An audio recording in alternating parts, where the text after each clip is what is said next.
Oh, that might be me. Is that me? Waiting for shteev? I am shteev. What do you like waiting for shteev? 9:02 p.m. Why is it not coming through? I imagine I am coming through. Hello, August the 16th. Yes, that's today. 9:02 p.m. Yes. Why am I not coming through? It says here I've been going for 33 seconds on my screen. It says on my PC it's still waiting. What is the problem? PC, it's still waiting. There I am. Hello, me. PC, it's still waiting. There I am. Hello, me. Hello, me. Welcome. Part 2, innit? Bloomburrow. What did we like about Bloomburrow? Nothing. That's what we liked about Bloomburrow last time we were doing it. I see somebody else is in. Is that Shmara? Hello. Let us head back to here. Did I want to say anything? I made myself some notes. What did my notes say? Spree. Well, I don't think we've got to spree cards yet, have we? So I don't need to say anything about spree yet. I'll say something about spree when we get to a spree card. And yes, Chaos Warp was the other thing. And I was quite dismissive about this the other day. I played with this a bit in midweek today, in fact, because they've only just fixed it. What's wrong with... Is my stream still going? Yes, it is. Right, sorry. Yes, I played with it a bit today. It's okay. I feel like maybe yesterday I was a bit mean. In part 1, I was a bit mean about it. Because, you can play with unreliable cards in the middle of the week, can't you? You can't play with unreliable cards at a coalition event. But unreliable cards are kind of okay in the middle of the week. So that's all I really wanted to say there. Shall we crack on? I had to check where the hell I was. This set was so bland. I had to check where I was before I even started the stream. I know I rarely know where I am when I start a stream. But I had to go and check before I started. I'd gotten to Innkeeper's Talent, apparently. So let us crack on, shall we? Shmara, can you still hear me? My YouTube keeps, the live feed keeps cutting out on my screen. So just sound off quickly in the chat if you can hear me. Because I'm slightly concerned. I think YouTube's being all prissy about the fact that I might have an ad blocker running in my browser. I think that's what's been going on with YouTube recently. And so that's why it keeps cutting me off. Audio is a bit fuzzy, but okay. Now, I think I might have been downloading something in the background. Let me just see if... Nope, that's finished, so I'm not downloading something in the background. Well, let's crack on and let's hope that the audio sorts itself out. I shall enunciate clearly and loudly, and hopefully the audio will just fix itself, because I wouldn't have the first clue what to do about it. Let's have a look at Intrepid Rabbit. This is a 5-mana 3/2. Oh, we're heading towards high shit tier already for a 5-mana 3/2. Maybe this is even good enough. Yeah, look at that. Creatures you control get +1/+1. It's got Offspring. That's definitely high shit tier, isn't it? That's probably going to be better than a lot of the commons you're going to be mastering in your rubbish deck. Maybe it'll even be good enough for the Commoners' Cup. Seems unlikely, doesn't it? You're only going to play with 10 commons in the Commoners' Cup. There's going to be a lot of high shit tier that's not going to make it into the Commoners' Cup. And we have things like Nissa's Pilgrimage to play, So, but yeah, like I say, high shit tier. Iridescent, well, I mean, maybe high mid shit tier. No, that can be high shit tier. Fuck it. I don't mind calling that high shit tier. No, low high shit tier, though. Iridescent Vinelasher, what have we got here? 6 mana, landfall, your opponent loses life equal to this creature's power. I mean, that's rare, and it's not much better than this, is it? They've both got Offspring. And I mean, technically speaking, you can use it as a win condition and a conversion loop, and it'll keep dealing 4 points of damage to your opponent. I'm not sure we care about that though. Black isn't particularly good colour to have in a conversion loop deck. We want to be green and blue really for those. Certainly Legacy. So yes, a damage cog potential, but I very much doubt it. Let's carry on. What have we got? Jackdaw Saviour. When a creature with flying dies for the first time during your turn, return the first creature card with mana cost 7 or less from your graveyard to play under your control. Right. Well, first off, we go and look at the mana cost, don't we? And we notice it's not going to form an infinitely recurring loop because it costs 8. Creature with flying dies for the first time during your turn. Oh, and it only triggers the first time as well. So, I mean, rubbish? Seems rubbish, doesn't it? Doesn't seem very exciting. Yeah, we're not excited by that. Jolly Gerbils. Oh, nice picture. When you promise a gift, draw a card. That card gains 2 mana. Seems highly unlikely that that's going to be good. There are some good gift cards around. Seems highly unlikely you're going to want to play them with this. I doubt it anyway. We'll see. Try and remind me that exists, but I really doubt we're going to want to play good gift cards with that. Junk Blade Bruiser. Here we go. This is a 4/5 for 11 mana. When you cast a card that costs 10 or more for the first time during each turn, this creature gets +2/+. That's what expend does. I think this has been flagged up on the Discord earlier today. I think my man Brisk Fabry was talking about this earlier, is that they just haven't written the expend keyword on the card. They've spelt it out, but they've put the icon on there anyway.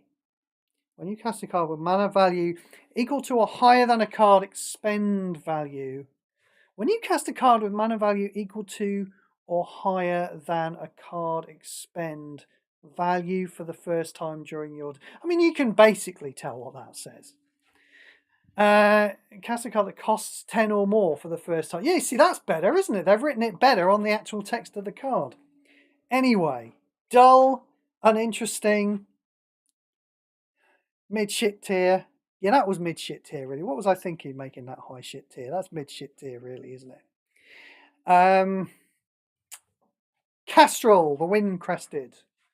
When a bird creature you control deals combat damage to your opponent's planeswalker, okay, so technically speaking, it might do it for itself, it might do it for some other things. Perform one of these effects at random. Bird creatures you control get +1/+1. The first bird card in your hand gains full mana. Draw a card. Well, those effects are not created equal, are they? You'd think the good one would be the full mana one, but it still, even then, only puts full mana into a bird card in your hand. Yeah, obviously we don't care about giving our bird creatures +1/+1. And we're not especially interested into drawing a card. And then you wrap all that up with the fact that it does it at random and you can't choose what it is. And the whole thing is rubbish, isn't it? What do we have next? Keen-Eyed Curator. Activate 4 green. That's not really enough, but we'll keep reading. Exile the first 2 cards from your opponent's graveyard. Okay, I'm not liking this. Those cards gain the Doomed emblem. The beginning of the combat on your turn. If there are 4 or more cards with... Fuck off! Right, okay. It's doing it permanently. I see. Right, okay. So, it's not just a 7/7. If there are 4 or more cards with the Doomed emblem, this creature gets +4/+4 and trample. Okay, now, what you've really got to ask yourself here is this: if this was a 3/3 for 12 that just got +4/+4 every single turn, even without the other stuff, would you play with it? I mean, it'd be high shit tier if it was that.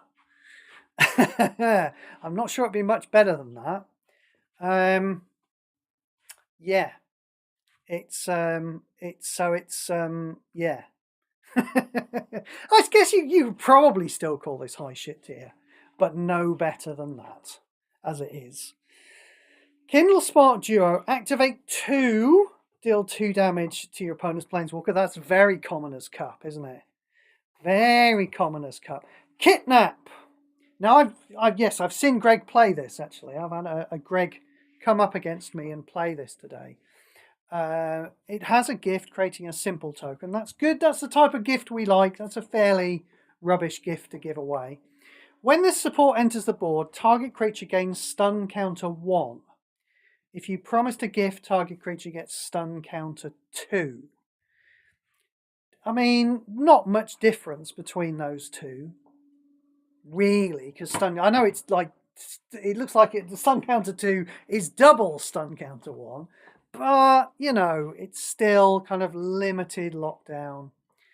Not really a whole lot of difference between the two. But then, you know, we're giving her a crap gift. At the beginning of your turn, this is the good bit. Gain control of the first opposing creature until the beginning of your next turn. Now, I've seen this card before, like I say. And Greg cast it against me, and Greg stunned one of his own creatures. Now, this is almost certainly, this is absolutely definitely because of the old bug where Greg is constantly targeting his own creatures with creature kill spells and things like that.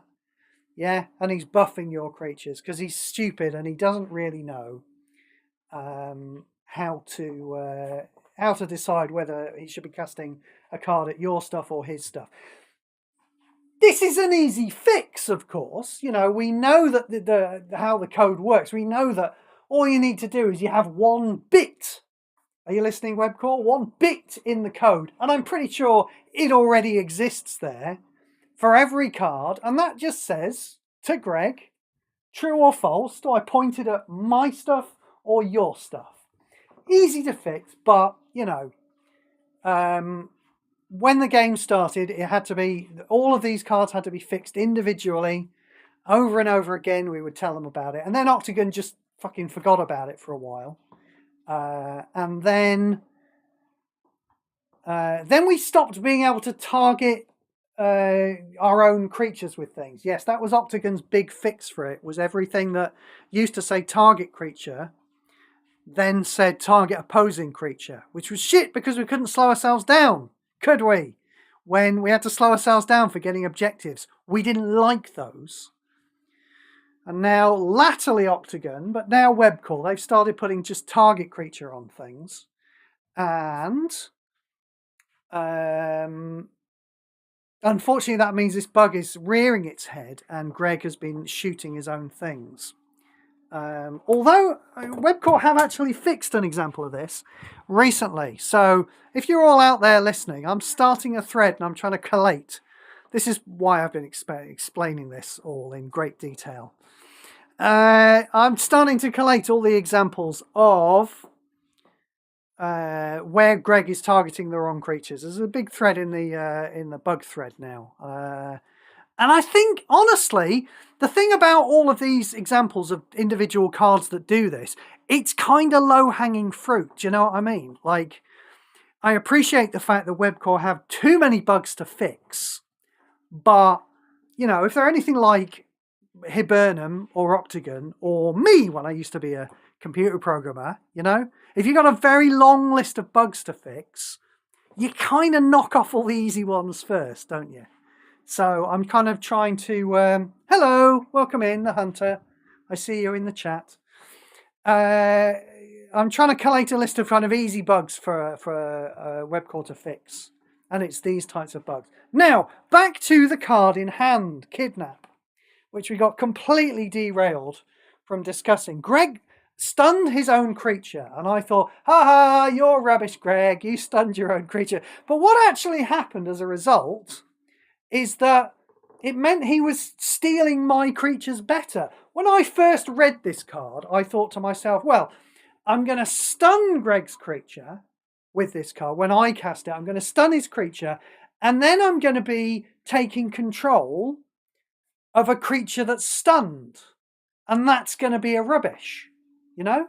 Now, probably only stunned for a turn if I don't give the gift.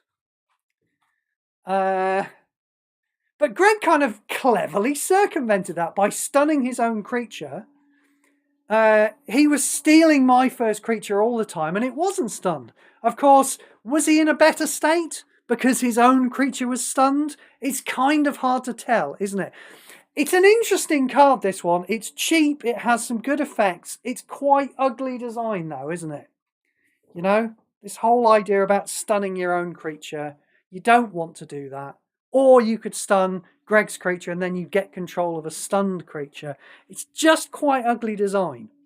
There's two effects on there and they have terrible synergy together. But one of those effects is quite powerful and it's cheap, so I don't know. Are they going to fix it? I kind of doubt it. You know, they're a bit fire and forget Webcore, aren't they? They're like, oh, yeah, that's got some words on it. That's a valid card, whatever. So interesting. I kind of doubt I'll play with it. I don't know, but stealing creatures is good, isn't it? So, I don't know. I doubt it. Is it better than Assimilation Aegis? Obviously not. We move on.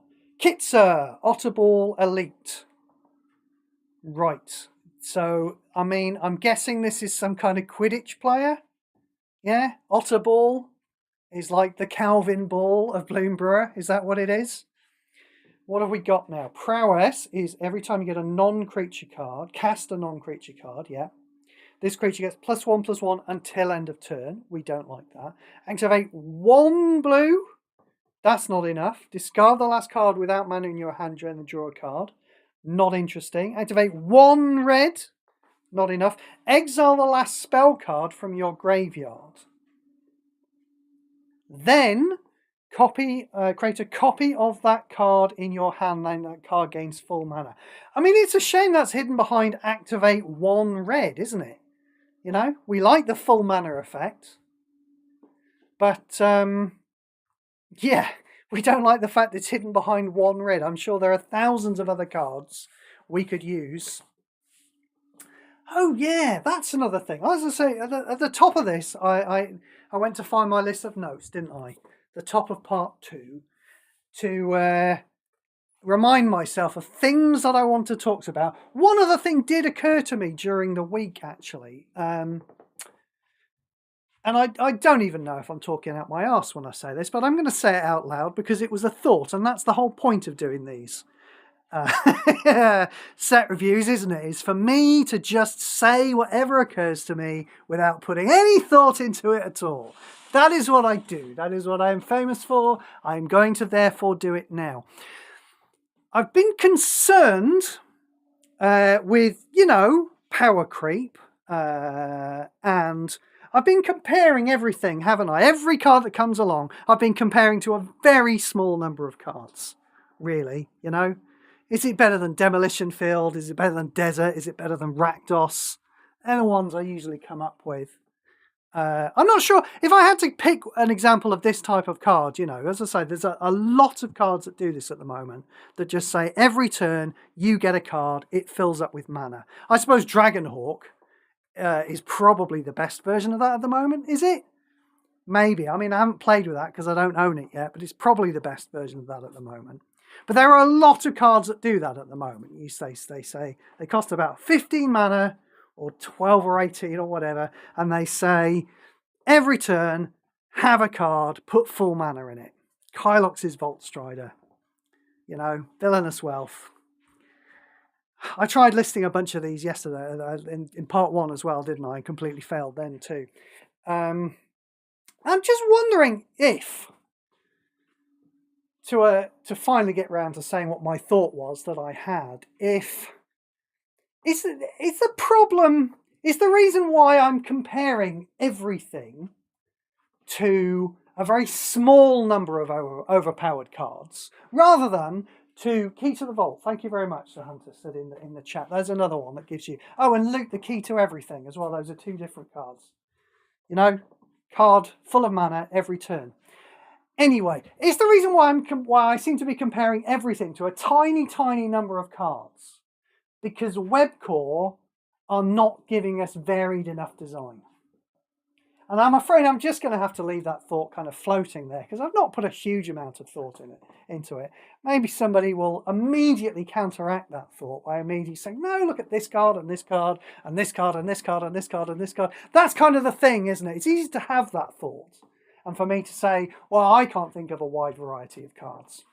You know, and then to counteract that thought, you've kind of got to go, oh, well, no, I can list 50 really varied and interesting cards that all work mechanically in a lot of different ways. And that's a lot harder to do. I've got the easy job.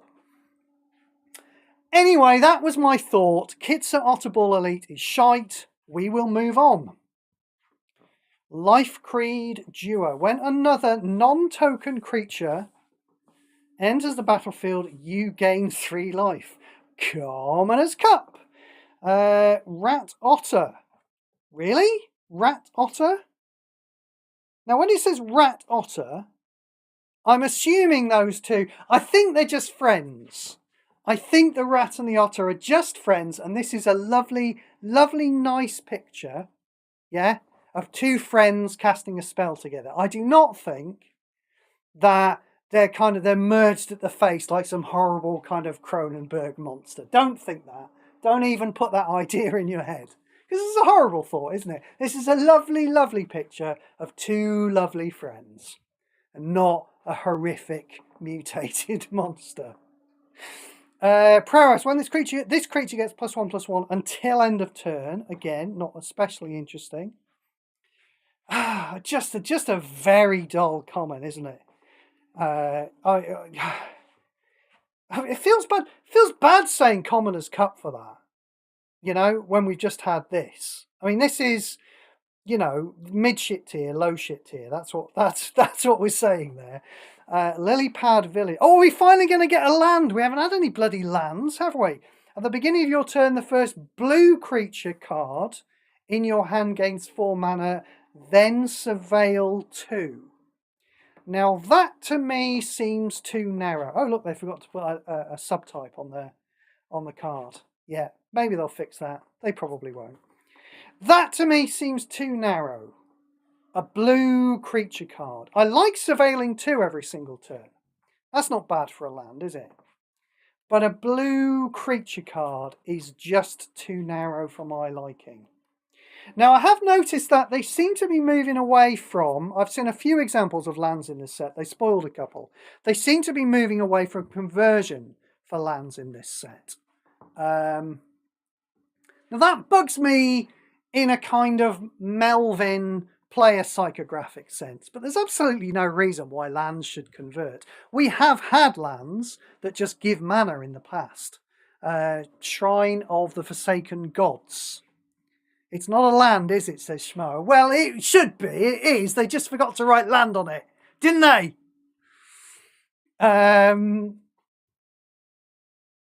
Yes, we've had lands in the past that just give you mana. What's that one that pops out of the graveyard when you get a landfall? Can't remember the name of it. That's another one anyway. So, yes, there's precedent for it, and it makes sense. It makes sense that lands should give you mana. And, in fact, these lands that they're making at the moment, they circumvent desert, don't they? You know, if you want some mana every turn and you put a conversion land into play, desert kind of knackers that up, and these ones that gain mana kind of don't. I don't think desert is good for the game at all. It's far too good. In fact, I've started just putting desert in as many decks as I possibly can. I will probably play it this weekend. If you face me this weekend, you will probably, in Terror in the Shadows, you will probably come up against desert. So get ready for that. I'm just going to start putting desert into as many decks as possible just to annoy people. Because it's too good. You know, it shuts down too many strategies. When I say strategies, I'm not talking about, you know, specific win conditions. I'm talking about cards that lets you play your cards. It shuts down enablers. It just makes the game boring to play. And I really do think they made Desert to try and kind of curb the worst excesses of Galta. Yeah, they thought, oh, we'll deal with Galta by making Desert. Do you want to know how I beat one of my opponents earlier today who had a Desert in play? I hit him in the face with Galta because my Galta was 30-30 and his Desert wouldn't reduce its toughness quickly enough. So it's bad at dealing with Galta. Where was I? That was very sprawling, wasn't I? Yes, my Melvin sense kind of doesn't like the fact that these lands are gaining mana, but they're fine, you know? This one seems too narrow. I like the Surveil too. I'm looking forward to seeing more lands in this set as a result of that. Lily Splash Mentor. Frog Druid. Activate 1. Exile target. Did you get that? That was a very loud exhale. I tried to make it as loud as possible. Exile target creature you control. Jesus.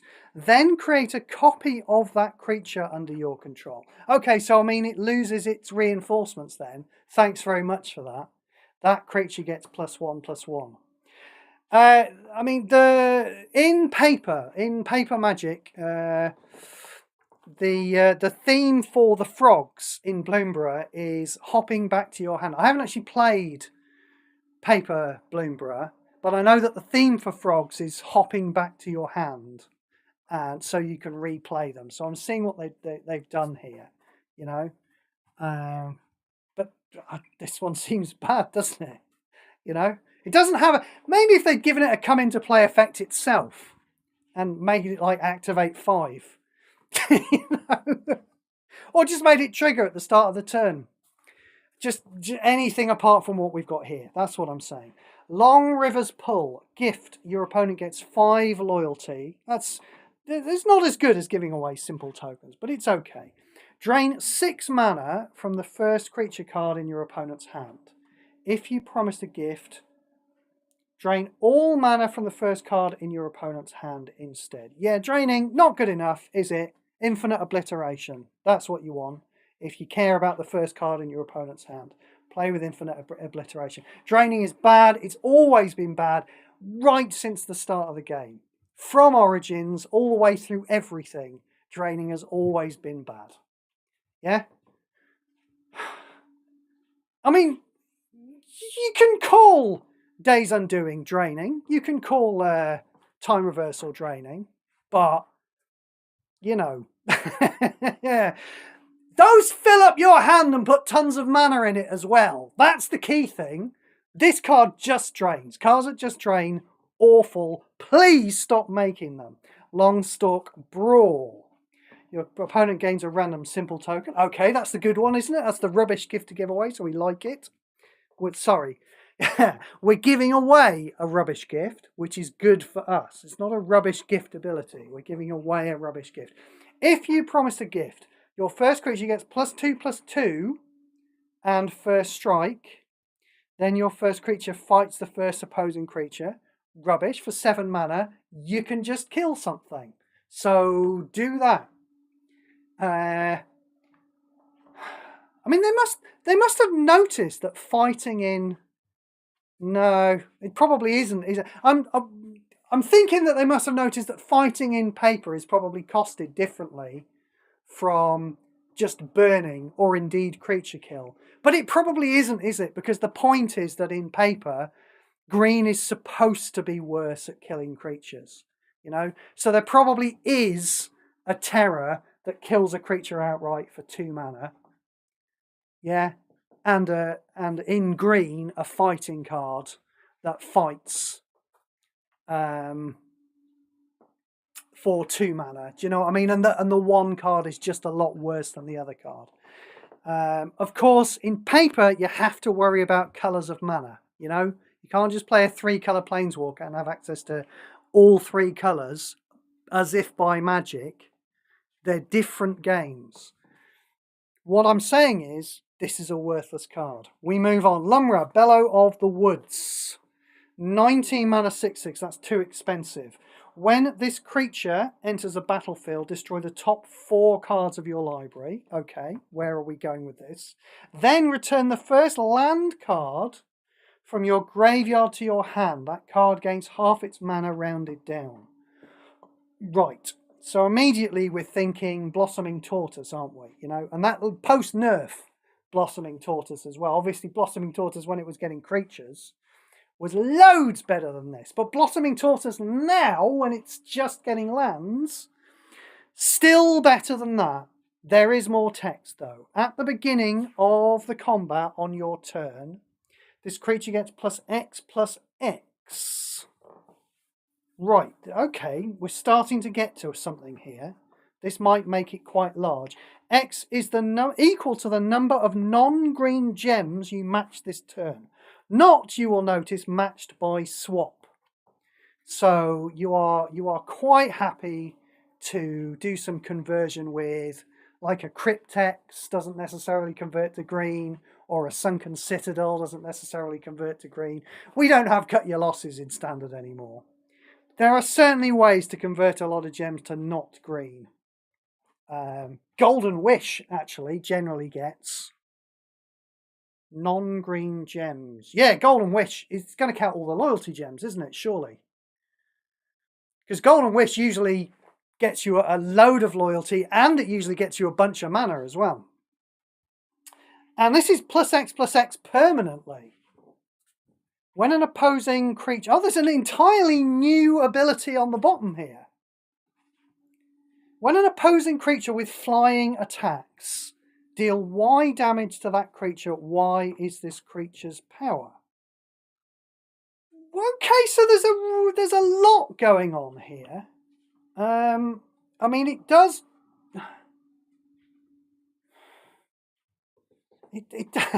It's still a bit of a 19 mana card for me. Do you know what I mean? Like, what are we really getting out of it? We're getting a land. Nah, we don't really care about that. That's kind of a nothing burger, the land thing, isn't it? I feel like it's a nothing burger. We might not get it early in the game. It certainly doesn't play the land straight away. The land thing seems like a nothing burger. The flying thing mostly seems like a nothing burger. I don't know. Maybe in PvEs, when you know your opponent is playing with all flying creatures. I mean, if you imagine that it did that to all creatures, it'd be sick, wouldn't it? You know, and there certainly are a bunch of flying creatures. You know, Rakdos, for example. I never shut up about him, do I? You know, there certainly are some great flying creatures. Yeah, feels too narrow doing it. So we're basically talking about the +X/+X, and that, my friends, that's the thing that's going to be making the Johnny Combo players salivate, I think. Because I think you can make that quite large, can't you? Now, I wonder if I was to play a Golden Wish, yeah, and then I was to use the mana I got from the Golden Wish to put this card into play, I wonder then if in the combat phase it would then go, oh, and by the way, I'm going to get +20/+20 now. You see, that would be quite good, wouldn't it? That would be a lot of value off that Golden Wish. And let's not forget there's plenty of value coming off the Golden Wish anyway. Do I like that card? Yes, I like that card. I wonder if it won't work like that, though. I wonder if, like, it has to be in play. Yeah, this bear has to be able to look at the board and go, oh, I can see this many gems being converted.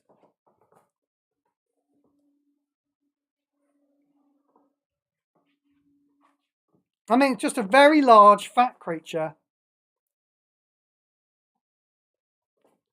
It's better than high shit tier, isn't it? I'm tempted to put it in god shit tier, though, to be perfectly honest, because at the end of the day, you can just kill it with a single removal spell. What has your opponent got if you kill this creature with a removal spell? He's got half a land, hasn't he? That's not a lot, you know? So really, you know, I might be being a bit generous putting it into god shit tier with Aclazotz. But yeah, I mean, there's a very big body there, and some people are going to make that thing huge. But what am I going to say to you? Make sure that you're packing creature removal. Of course you're packing creature removal. Nobody goes into any fight anywhere without packing creature removal. And this costs 19 and your creature removal costs 9. So, I don't mind it. I don't mind it being a thing. It's got vigilance, I suppose, as well as its huge body. So it's going to stop the people hitting you in the face. I'll play it midweek, definitely. But I don't see it being the linchpin of my standard deck. I doubt it anyway. I mean, yeah, you don't get the +X+X. If you play a Galter, you know, like, they're all green gems that get matched, aren't they? Now, the resulting Cascade might turn it into, might get you some non-green gem matches. But honestly, I feel like with Galter, you probably want to go with an Atraxa, you want to go with a Cityscape Leveler. I don't think it's going to make the cut in a Galter deck. I don't mind it. We move on. Lupin Flower Village. Oh, here's another one of these lands that they've forgotten to make lands. The first white creature card in your hand gains 4 mana. It's so narrow though, isn't it? They're all going to be like this now. Yeah? It's so narrow. You compare this to Mox. Yeah? Moxes which just do white cards, green cards, red cards. This has to be white creatures.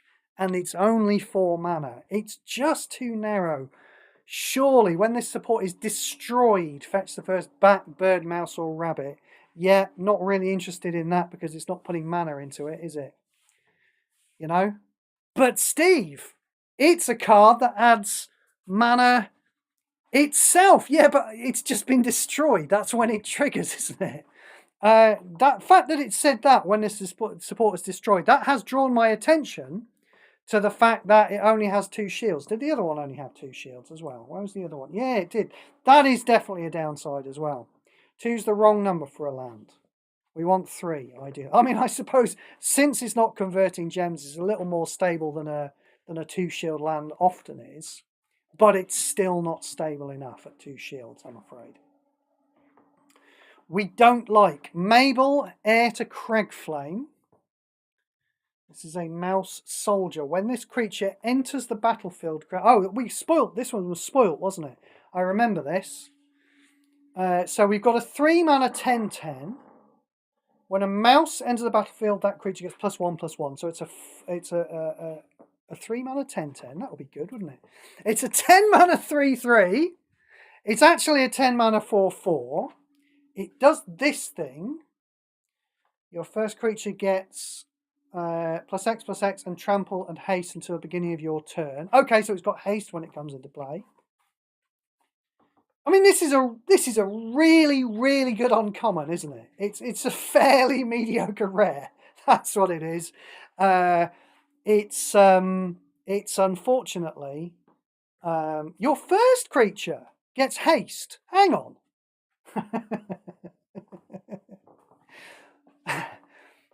But any other creature you play after this will be your first creature. So it's not going to give it haste, is it? That's a bit I mean, okay, it might have bravery. How exciting. Fucking bravery. Oh dear, no. Bad design there. Like I say, this is a pretty stellar uncommon, you know. High shit tier. I suppose it's, yeah, you know, I suppose we can still call it a high shit tier card. But shit tier, yeah. I think at the time, I think what I said the first time I saw this, it's coming back to me now, is, you know, one thing I really like in this game is permanents that put other permanents into play. Yeah? So I want to see that a lot more, please. I really like land forming. You know, if I can play a creature and get a land out of it, that's good. All the best land forming ones were generally spells, weren't they? But there was Glasspool Mimic, you know. That Mammoth was, yeah, all right, wasn't that playable. I play it in Face the Hydra, the Mammoth. But Glasspool Mimic was a good card. So yeah, creatures that put supports into play. I'd like to see more of those. This one isn't good though. Mabel's Metal. This is Mabel. Yeah, the heir to Cragflame. Creatures you control get +1/+1. Then your first creature gets +2. This isn't even Commoner's Cup, is it? Because it's not common. But it is Commoner's Cup, isn't it? It's just god awful. Maha! It's Feathers Knight.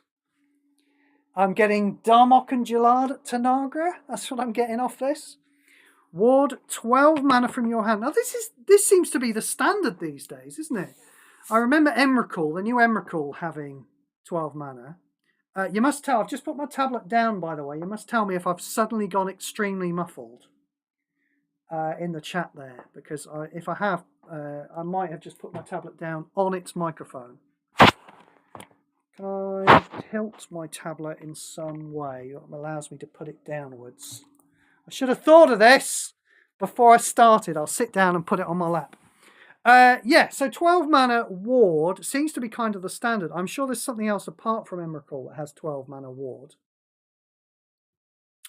And I'm pretty sure I've said about 12 mana ward what I'm going to say now, which is it feels like it's just going to annoy the newbies and all of us old hands who've got Deem Inferior and Requisition Raid. Bloody hell, have you seen that one? That was an exclusive from OTJ. I've only just become aware of Requisition Raid. You know, all us old hands who've got good removal don't care about Ward 12. And it just kind of annoys noobs. But, you know, maybe there's a place for that in the game. At the beginning of your turn, okay, it's 19 mana 6/5. So you don't especially like it triggering at the start of turn. We get it, Shades of Aklazots, you know, very expensive, doesn't do anything straight away. If your opponent controls a rear... What the fuck is this? This was Main Loop's card, wasn't it?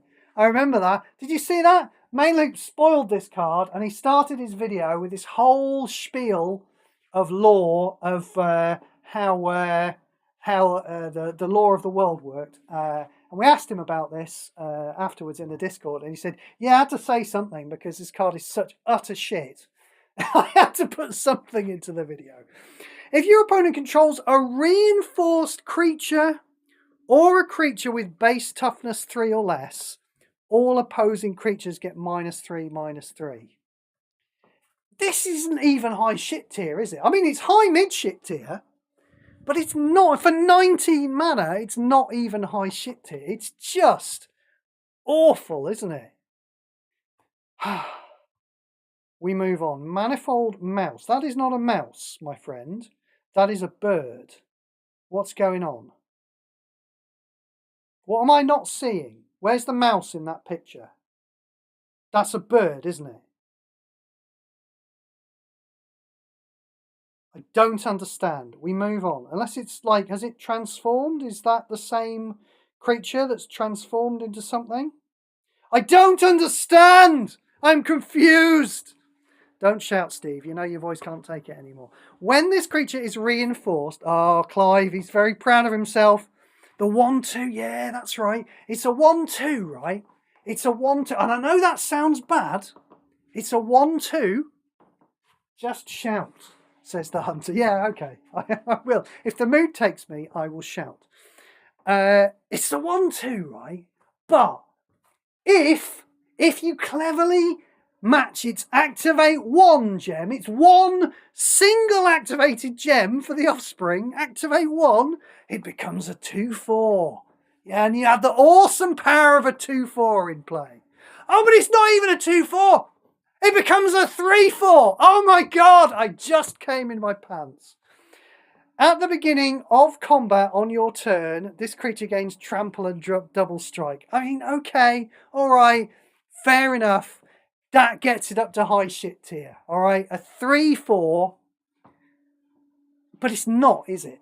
Because you have to hit the activate 1. A 3/4 with double strike gets it up to the realms of high shit tier. A 1/2 with double strike, yeah?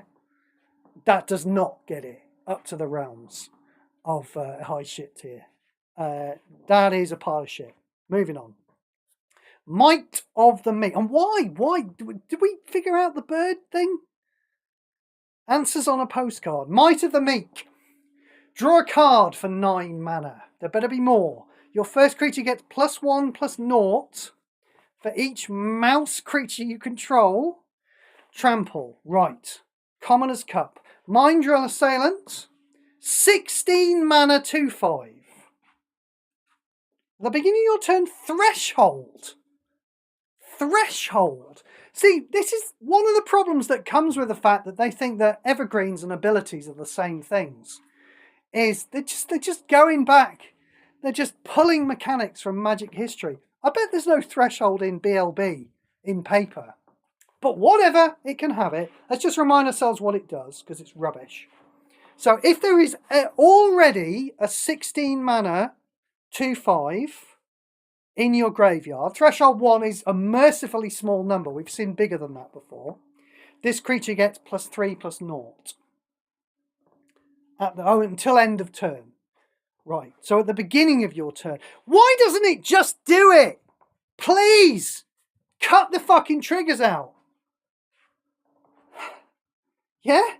Why does it have to trigger every turn? So we get a little animation going on every turn and then fade off at the end of the turn. Why can't it just either be big or small depending on... We all know the fucking code's in there to do that. Is a 16 mana 5/5? Why am I even asking? Is it worth it? No.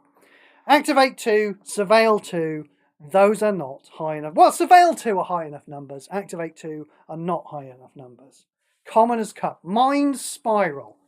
I mean, if somebody told you there was going to be a card called Mind Spiral in a Magic set, you would sit the fuck up, wouldn't you? Yeah? And then I'd say to you, it's blue.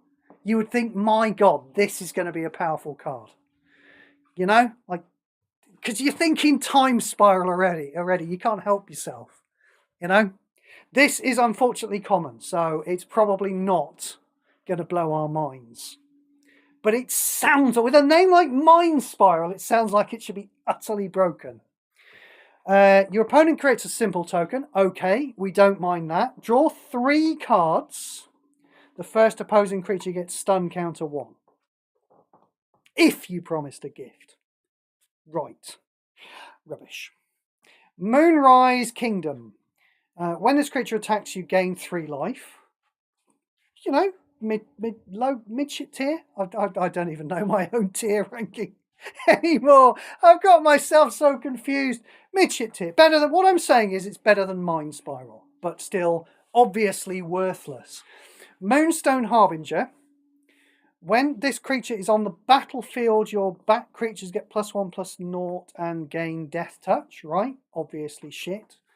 You can't just do this, Webcore. You can't just convert Death Touch creatures from paper into MTGPQ because the rules for blocking are different. So don't do that. Mouse Trapper. Heroic. Target opposing creature gets stun counter 1. Right, that's not good enough. It's weird that it would have flash.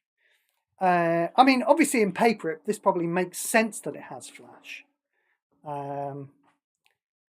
But unfortunately, targeting this creature in order to... Because you're thinking, it's a trigger, you can lock down your opponent's creatures with it. You know? There's the germ of an idea of a card in there. A card that, if you trigger it a lot, it gets to lock down your creatures on a semi-permanent or even permanent basis. The thing that kills it is the fact that you have to target this creature with the spell. And given it's on a 3/2 body, which is very flimsy, it is unfortunately very shit. You know, it's a bit mid-shit tier, I suppose. Where is a bit shit mid-shit tier, Steve? Where's that? Is that better than low mid-shit tier? Is that below? Is that around mid-shit tier? What is a bit mid-shit? I don't even know anymore. I'm so confused. I'm getting confused by my own lore. Here's another land, Mudflat Village. The beginning of your turn. First black creature, yes, we know that. Oh, and then this has got the same thing as the last one, isn't it? Bat, lizard, rat, or squirrel. I think, personally, Webcore should probably have left out some of the tribe. Did I say? I think I might have said this in the last review. There are 10 tribal creatures, and I think they should probably have left them out, or figured out some way to group them together. That would have been okay, wouldn't it? We've had outlaws, haven't we? And that was a collection of creatures. I think maybe they should have just invented their own collections, like the good guys and the bad guys. I don't know how it works, but I think that's what they probably should have done. Anyway, not much point dwelling on this. We know it's not powerful enough. We'll move on to Moira, Trash Tactician. This is awesome. What is a trash tactician when it's at home? He's got Wolverine claws made out of a fork. I mean, how can you not love this guy? Is that I can't... That's a teapot on his head. He's got a teapot helmet! How can you not love this guy just based on the picture? I hope he's good. I doubt he will be. When you expend... Right, he doesn't have expend. But when you do expend... I haven't seen any good expend cards yet, have you? We're halfway through the set. Return the last 2 cards from your exile to your hand. Those cards gain X mana. Beginning of combat on your turn, creature cards in your hand gain X mana. X is the number of raccoon creatures you control. I don't know. Are there a lot of... Is there a really, really overpowered card that puts a huge number of raccoons into play? I haven't seen it yet. I doubt it. I'm pretty sure he's going to be shit. Maybe there's a card we're going to come across later on, and this is going to combo really, really well with it. Yeah? And then you're gonna point at this bit in the review in the future, aren't you? And go, hey, you said this was shit, and actually, when you play with massive raccoon cannon, yeah, it's actually really good. Well, I'm sorry, I didn't know about that card. Here in the past, where, you know, we all drive around on penny farthings and die of syphilis, yeah, we didn't know about those things. You and your flying cars in the future. It's all very well for you and your penicillin, yeah, just living your lives, not dying at the age of 25. Bully for you. That's all I've got to say. So yeah, probably shit, but I don't know. There might be a card that... No, there isn't. Don't be silly. It's shit. It's a shit card. Nettle Guard. Heroic. This creature gets +0/+4. I mean, we really don't care about +0/+4, do we? We don't care about heroic. We don't care about +0/+4. Because creatures don't block. When this creature dies, destroy an opposing support at random. Yeah, definitely not good enough. Very, very commoner's cup. Threshold 1, creature gets +2/+0. See, this is what it could have done. It's here. This is it. Look, where was it? It was only a few back, wasn't it? Yeah, at the beginning of your turn, threshold does that until end of turn. Yeah, but no, look, like 8 cards later, it just does it without the triggers. Why can you have done that? Whew. See, I've done it. I've shouted now. I need some water. Anyway, it's obviously bad, isn't it? We move on. Let me just have some water and calm down.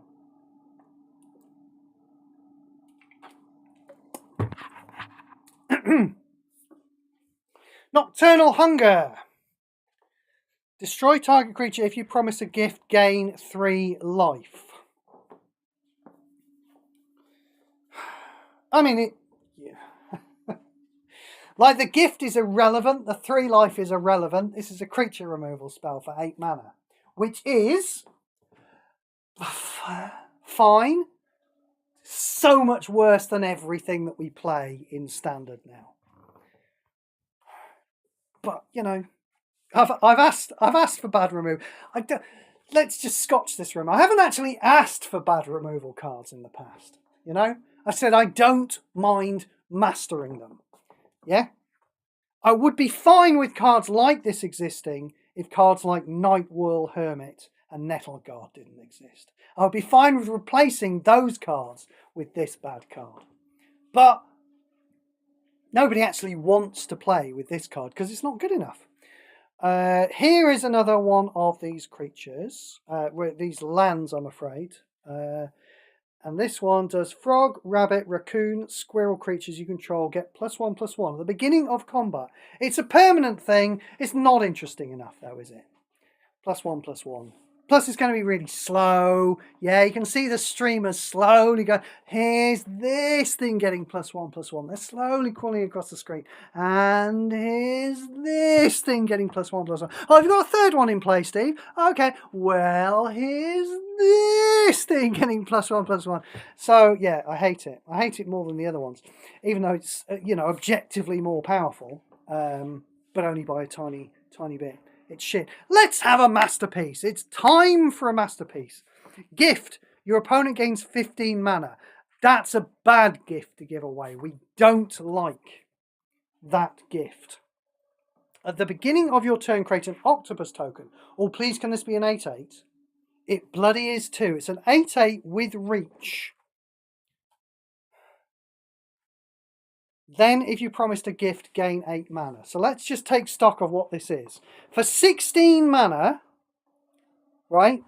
So ignore the gift. For 16 mana, we get a 3/3 that produces an 8/8 every turn. And that's got reach.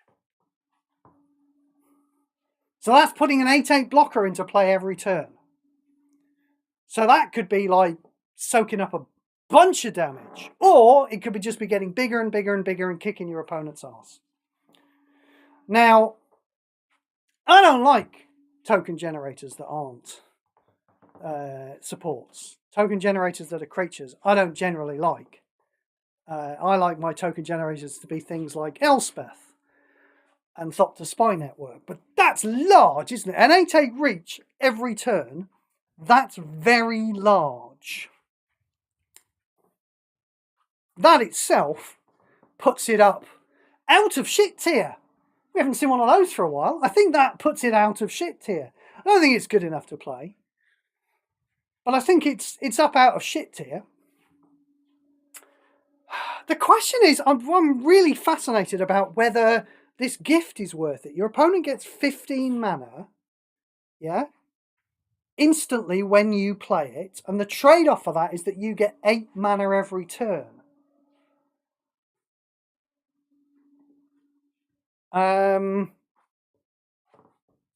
I kind of don't like that. I like 8 mana every turn. Yeah? There are going to be plenty of times when you play it and you give your opponent 15 mana and he doesn't capitalise on it. But, you know, there's also going to be times when you play this, yeah? You give your opponent 15 mana, 8 of it goes into a Nocturnal Hunger and kills your Octomancer, yeah?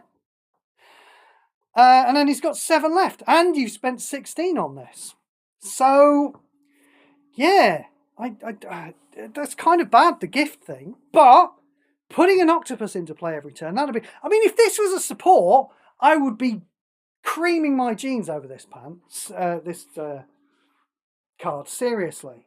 If this was a support that put an 8/8 with reach into play every turn, I would absolutely be thinking of playing this in coalition events. It would be that good. As a 3/3 creature, I'm less excited by it, but very powerful.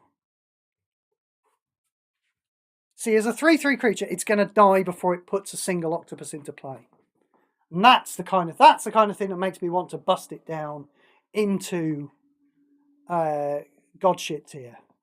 I mean, it gets to be in God shit tier. It does. It's not as bad as high shit tier. But yeah, the simple fact that it can be shot before it does anything. And not even nothing. You know, if you want to, you could give away 15 mana as well as not do anything. But the simple fact that you can get to be shot means it's probably not coalition worthy. But it's so good getting an 8/8 reach every turn, isn't it? So good. Just imagine if that had been a support. Oh my god. It's not though. Osteomancer Adept. Activate 2 black. We've seen this one spoiled already in spoiler season. Pick one of the first 3 cards from your graveyard. Fetch that card gains half its mana rounded down. Yeah, You can see what's wrong there. All the numbers are bad. Half mana, activate 2 black. Only getting cards from the graveyard. It's not good enough. Are we...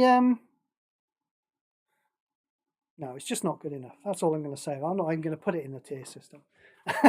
You work it out for yourselves. Otterball Antics. I like Otterball. As a sport, I could definitely see myself watching Otterball. Create an otter token. That is a 1/1 with prowess. Okay, yeah, we've seen one of those before, I think. Then that creature gains haste until end of turn. Not permanently, only until end of turn. That's relevant. So, for 6 mana, we're getting a 1/1 with prowess. Overprotect. Target creature you control gets +3/+3 and gains vigilance and prevent damage until the end of your next turn. Now, if you do give something vigilance and prevent damage, it will block things. Yeah, so you can spend 10 mana on this flash card. Remember, flash would have been relevant in paper. Considerably less relevant in MTGPQ for an effect like this. So, yeah, for a turn, as long as you've got a creature in play that hasn't been shot, for a turn, you can block everything. Make a fog. We've not had a fog. Make a fog. It would still be bad, but it would be better than this. Parting Gust. Oh, a good card. Look at this. Maybe not a great card. Certainly a good card. Gift, your opponent gets a simple token. Okay. Exile target non-token creature. That's pretty good, isn't it? Yeah. If you promised a gift, gets better now, return that creature to the battlefield under your control. Then that creature gets +3/+2 until the beginning of your next turn. Right, so the +3/+2, basically irrelevant. But I'm stealing one of your guys, and I'm getting it over here. What's not to like about that? It is 12 mana, you know. So, you know, probably not good enough for me. I probably want to spend that 12 mana wiping out my opponent's entire front line, yeah, with a Demon Inferior. Be nice if this was 11 mana, wouldn't it? Maybe they actually thought about this. It is possible. Obviously I doubt it, but it is possible they deliberately did not make this 11 mana for Colours of Magic. Because that'd be sick in Colours of Magic, wouldn't it? Stealing a creature. In fact, not even stealing a creature, is it? Because if I nick your Conclave Naturalists, yeah, yours gets exiled, I get one, mine comes into play and blows up one of your supports. And this is what's making me think they deliberately didn't make it cost 11 mana, because this would just be instant tier 1 Colours of Magic card, wouldn't it? As it is, decent removal, probably not good enough for me. I'll play it midweek, I'll have fun with it. Cards that steal your opponent's cards are fun. They are not necessarily powerful, but they are definitely fun. Pretty good card that though. We like it, we move on. Paw Patch Formation. Destroy the first opposing creature with flying. Destroy an opposing support at random. Draw a card, create a food token. It's not enough for 13 mana, is it? There's stuff. There's stuff there. How will I make that better? Obviously in green you can't make that say destroy a creature and destroy a support and draw a card and create a food token. You can't make it do that. That's really where the issue lies, isn't it? How about stun counter 3? How about that? What would that look like? 13 mana, stun counter 3. Destroy an opposing sort at random and draw a card and create a food token. No, still don't care. I tried it on for size to see if I cared. I don't. Paw Patch Recruit. When this creature is reinforced, which might happen off the activate 1, this creature gets +1/+1 for each of its reinforcements. Not very interesting. There's not really a whole lot of synergy going on with the offspring there, is there? If you reinforce, like if I was to play one of these, yeah, I would get the activate 1 for the offspring. If I was then to immediately play a second one, would I get a second activate 1? You'd think so, wouldn't you? You know? I mean, you don't get graveyard gems, do you? Well, like those cards that give you graveyard gems, if they say make 3 graveyard gems, there's a special little bit of text in the graveyard gems that say, well, I can only make 3, I'm afraid. It would be broken if it made more than 3 total. So all you ever get is 3 total, and it just puts them back when some of them have gone. But you'd think with this, you get more than 1, activate 1. Do I care? Does it matter? No, it doesn't. It's awful. It's bad. It's rubbish. It's Commoner's Cup at rare. That's a Commoner's Cup card at rare. Pearl of Wisdom. Is that the Golden Snitch? Has he got the Golden Snitch in his game of Otter Ball? At the beginning of your turn, if you control an otter creature, if this card is in your hand, it gains 2 mana. Right. Rubbish. Peerless Recycling. I bet it's not going to be peerless, is it? I bet it's going to be peerful. In fact, I bet this card will have plenty of peers. That's my theory. Gift your opponent gets 5 loyalty. Right, that's the mid-level one, isn't it? I think we've identified 3 different gifts we can give away. We don't like giving away 15 mana. We can live with giving away 5 loyalty, but we'd rather not. We don't much care about giving a simple token. Pick one of the first 2 creature or support cards from your graveyard. One of the first 2 creature or support cards from your graveyard. Fetch those cards. Fetch those 1 cards. Then if you promise to gift those 1 cards, gain 6 mana. Obviously not powerful enough. We move on. Perch Protection. I can't quite tell what's going on there. I mean, it's a bird facing off against a bear, right? I get that. Oh, is it 2 birds? Is that what I'm seeing there? Is it 2 birds holding up some kind of holy relic against a bear? I think that might be what's going on. I'm a little confused. Obviously bird v bear, but I'm just a little confused exactly what's happening. But it looks like it's 2 birds with some kind of thing. Gift your opponent gets 5 loyalty. Create X bird token. Now, this is a masterpiece.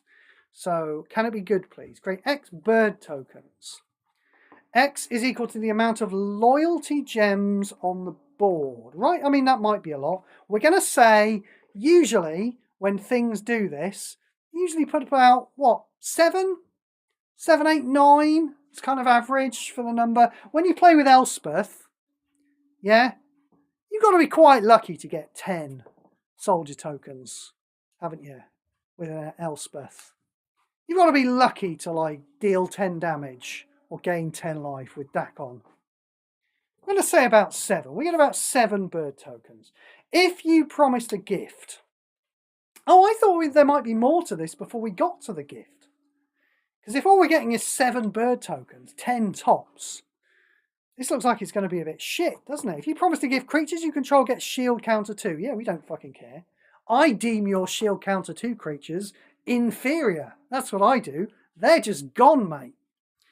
Then you and your creatures gain protection from your opponent's planeswalker colours. I can't even imagine what you gaining protection would be.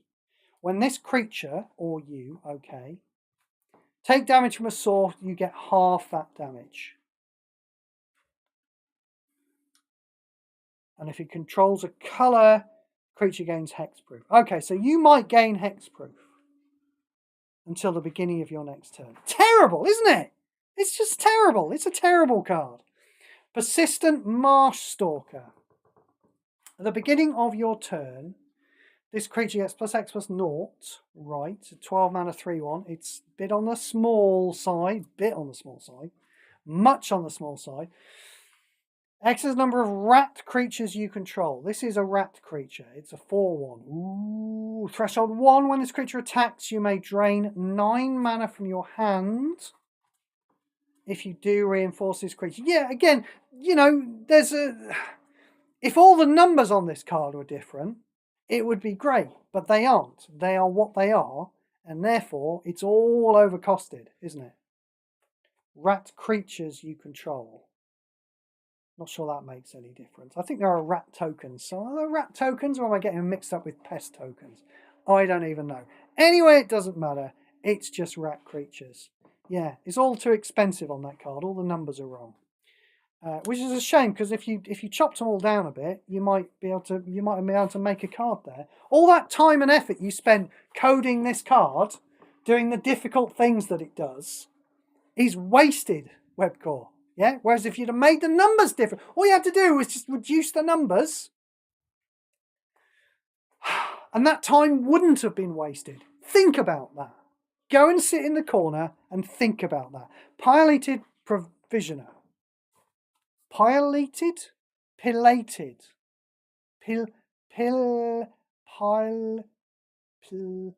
What does that mean? I don't know what that means. It's giving some swords to a bird. Oh, is it though? Is it the mouse giving a sword to the bird, or is it a bird giving a sword to the mouse? I cannot tell. I mean, that other mouse has got a sword, so maybe the bird is giving swords to the mouse. All completely irrelevant. Look, it's a 3/4 for 9 mana. Your first creature without flying gets +1/+1 when it enters the battlefield. It's mid-shit tier. We move along. Plume Creed Mentor. When a creature with flying enters the battlefield, your first creature without flying gets +1/+1. Clearly rubbish. Polywallop. At the beginning of your turn, if this card is in your hand, reduce its cost by X. I mean, that's a nice sentence. It never seems to be on a good card, that sentence, does it? It could be. You can imagine many good cards that might have that sentence on them. It never seems to be good, though. If this card is in your hand, X is the number of frog cards you control, including their reinforcements. Deal Y damage to target opposing creature for 15 mana.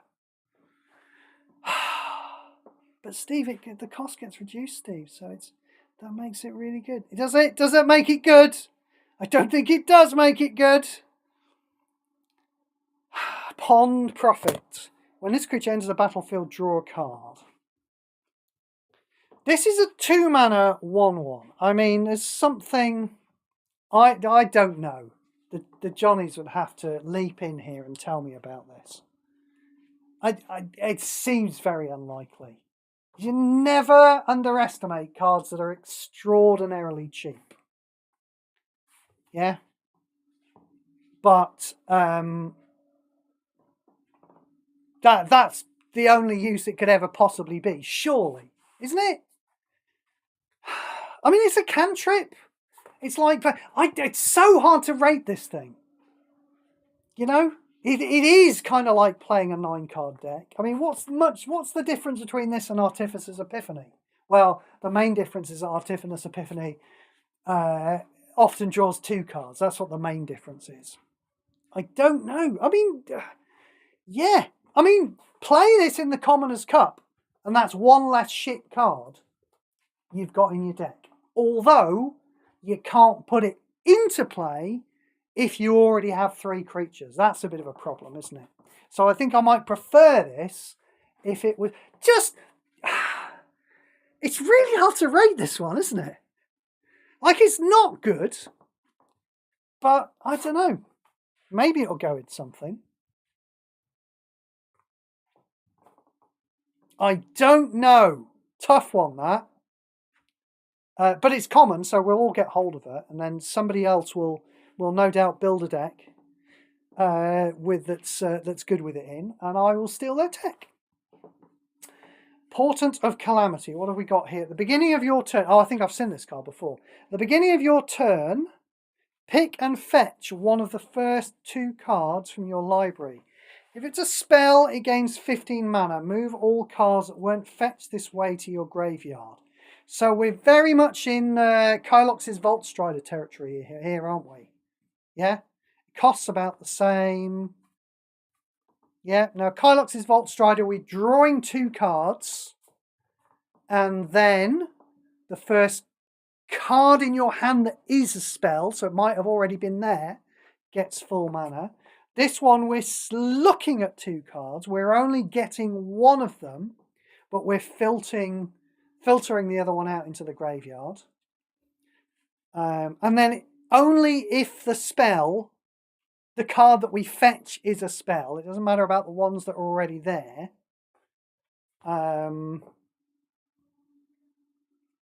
Only if it is, it gets 15 mana. It's not even filling up with mana. So we can't play Attempt with Discovery after. 15 mana is a lot, but, you know, we can't play everything. Golden Wish is what, 21? You'd think I'd know how much gold. Consider how much I like that card. You'd think I know how much it costs. I think it's 21. So, I mean, this is a good card. And it's easier, probably easier to get your hands on than Kylox's Vault Strider, which is obviously better. Don't discount the fact, by the way, that Kylox's Vault Strider has that second ability on it that powers your creatures up. Because you better believe I've been playing Kylox's Vault Strider with Golden Wish.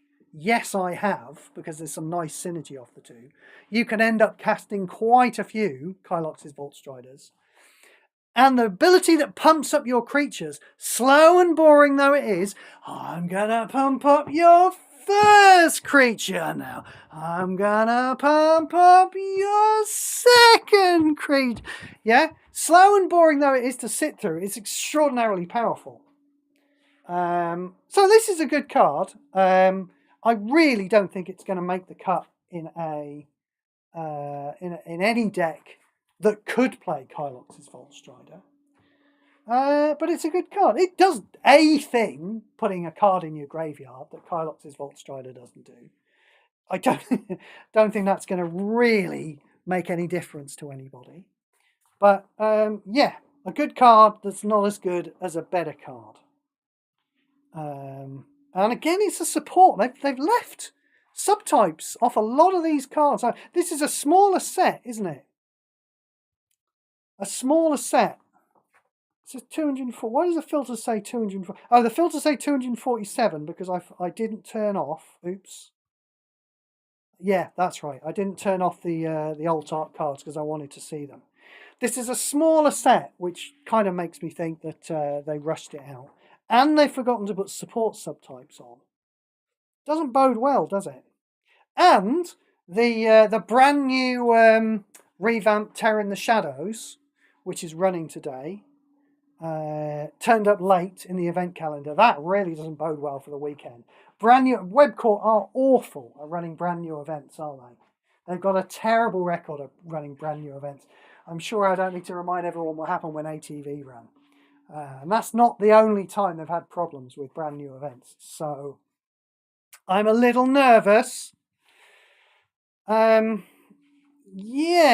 things seemed rushed. I mean, okay, you know, we have had the whole of PM2. Expensive and difficult to get hold of though it is. We've had the whole of PM2 as a bunch of cards as well. But things seem rushed with this set. And it's full of shit cards. This card isn't shit, but we've talked about this card. Let us instead talk about Psychic Whirl. That's some nice artwork, isn't it? You don't often see this kind of abstract artwork on Magic cards. And it reminds me of the olden days. Your opponent discards the first and last cards in there. You see, that's what you want, isn't it? Discard. We were talking earlier about mana drain. Mana drain sucks, doesn't it? Yeah? Why play with mana drain when you can play with something like Infinite Obliteration? And this is basically the same card. Yeah? Infinite Obliteration, you discard the first and last card of your opponent's hand. Yeah? So any mana they built up in the first card in their hand gets destroyed. This basically does the same thing. Infinite Obliteration, of course, costs 6 mana. Let's just have a look at the mana. 17 mana? What? What? No. No, thank you. No, I'm not going to play this for 17 mana. Do you know what I'm going to play instead? I don't think I need to tell you. Then if you control a rat card, there is some more, Steve. Keep reading the card because there is some more. It might change your mind. If you control a rat card, surveil 2. Reader, it did not change my mind. Why does that cost 17? Nice art as well. Quake Tusk Boar. Looks a bit mid-shit tier to me. 11 mana, 5/5. Haste, Trample, Reach. It's a bit mid-shit tier to me. So 11 mana. Do we care about that for Colours of Magic? Not especially. I mean, threats in Colours of Magic are awful. It's really hard to put a powerful threat down in Colours of Magic. It's not too bad in the top node because you can play a lot of Thopters. Less easy to play as many Thopters now as you could because Cut Your Losses is rotating out. But you can still get a lot of Thopters out in the top node of Colours of Magic and use that as your threat. In the bottom node, frankly, it's kind of hard to put large. So a 5/5 is kind of decently sized. So you might even find some people playing it. It's obviously worse than whatever the fish is that is an adventure and turns into a removal spell on the other side, and that's a 6/6 with Defender. But you might even find some people playing this in Colours of Magic. Rabbit Response. Oh, do you see what they've done there? Rabbit Response. Creatures you control get +2/+1. Then you control a rabbit creature for the first card of your library. That is absolutely Commoner's Cup. Rabid Augmenter. Rapid. I'm sorry. Not Rabbit. Rapid. Not Rabbit either. When another non-token... This is a 10 mana 2/2 with haste. When another non-token creature... Another non-token creature... Oh, look at that! Another non-token creature. Do you think they're going to start wording cards correctly so that you can tell when you look at a card whether it's going to trigger off itself with something that always confused me? Do you think they're going to do that? Do you think, given that they've left support subtypes off half of the bloody supports in this set, do you think that's an indication that they've suddenly become very conscientious about wording card text correctly? I leave that as an exercise to the listener. When another non-token creature enters the battlefield, if that creature has power 2 or less. You see, what I don't know now from reading this, I'm realising, is that obviously it doesn't do it itself. So if I have nothing in play, I play this, I just get a 2/2. I don't get a 5/3. It's a permanent boost. Okay. But what I don't know is if I play this and I've got one of these in play, I've got this 2/2 in play, if I then play another one, does that then trigger? I don't think it does, because if you reinforce the same creature, I don't think it will count. I think you still have to play another creature. Oh, it doesn't matter though, because, hang on a second. Right. When another non-token creature enters the battlefield under your control. Right, yes. So, yes.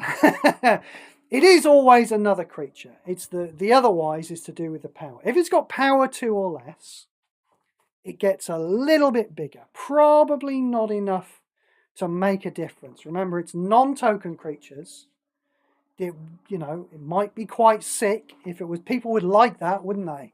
If you could put 10 1/1s into play, and they'd all get haste and +3/+1, people would like that a lot. The fact that it's got to be non-tokens seems to make it uninteresting to me. Otherwise, if the creature is bigger than that, this creature gets +3/+3. But you're not going to do that. You're not ever going to do that, are you? We've only got 3 creature slots in the deck. And you're building the deck and you've only got 10 cards to play with. It's not like you're going to put a variety of, I'm going to make some of them bigger and some of them smaller and see what happens. There's no real room for this kind of design in Magic Puzzle Quest. Then this creature gains unblockable. I really, really couldn't care less about that. Is it another creature? I guess you'd have to call it high shit tier, just because it probably is going to kill your opponent reasonably. Like if you're just playing a bunch of creatures and you're fox punching on level 1 of Fateful Showdown, I guess this is going to produce an amount of pumping. So I guess you'd have to call this creature high shit tier, but still shit tier. Well, again, it's 2 mana. It's interesting that they should make started making 2 mana creatures. This one not as interesting though. It's, you know, it's a little difficult for me to rank the creature that draws a card, because it's not wasting a card in effect. You know, it's like you've created something out of nothing with the other one, because you spent basically no mana and basically no cards on the other one. This one, on the other hand, you have definitely spent a card, even though you have spent basically no mana. Interesting that there's multiple creatures that cost 2. Do you think this is a mistake? This might be a mistake, because Runaway Together was originally spoiled. We'll get to that card fairly soon, actually. We're at letter R. Runaway Together was originally spoiled at 2 mana. Maybe that's what's going on here. Maybe these are mistakes and they're not supposed to cost 2 mana. You know, there might be cost reducers. You know, it might be worth bearing in mind that there are a bunch of creatures around that cost 2 mana. I don't think that's relevant at the moment, though. I think it's unlikely to become relevant. On the face of it, this is a shit card, so we'll move on. Relentless, +1/+1. It's getting +1/+1 permanent. Yeah, okay, you know, fair enough. Mid-shit tier? No. I don't know. It's too small. Too small. Too small. Too small. Too small. Relentless Rats. These are, I want to say, Onslaught in Paper Magic. These are an old design. Like Plague Rats were the original rats in Paper Magic, and they go all the way back to Alpha. And then Relentless Rats were kind of a fixed version of those with new rules. When the Plague Rats were printed, you could have as many copies of them in the deck as you like, because there wasn't the 4 of each card in a deck rule back in the early days of Magic the Gathering. So you could just stack your deck full of Plague Rats. Were they any good? Not particularly. So Relentless Rats were kind of a fixed version of that. Anyway, that's enough of the history lesson. When a creature, what have we got here? We've got Berserk and Death Touch. Okay. So, relevancy on the Death Touch. Unfortunately, we're probably talking about a crap removal spell you've got to wait for. Let's see.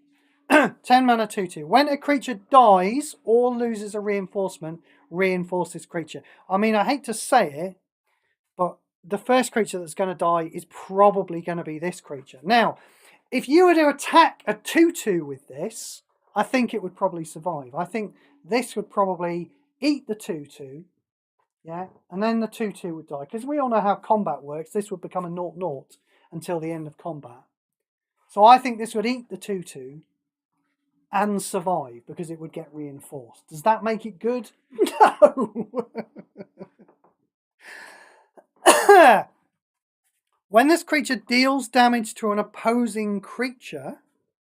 See, what this needs is first strike. I'm thinking this needs first strike. We've got, haven't we, in the last set, Vraska, who's got like Defender and first strike and Death Touch, for the low cost of 4 mana. I feel like First Strike is what's missing on this card. When this creature deals damage to an opposing creature, you draw a card, and your opponent's Planeswalker loses 2 life. So not even very interesting drawing a card. What we've basically got there is a slow removal spell that costs 10, and we've already seen in this set that bad removal spells cost 8. And we've already seen from our experience of just playing Magic generally that, you know, good removal spells are a lot better than 8 for a removal spell. So it's bad. This is a masterpiece. And it's pretty shite, isn't it? Yeah, it's just pretty shit. We've seen some very bad masterpieces, haven't we? Have we seen a good masterpiece? Dragonhawk was a mythic, I think. Can't remember if we've seen a good masterpiece yet. Oh, well, we did see the octopus producing thing, who was at least god shit tier. At least god shit tier. But to be fair, probably god shit tier.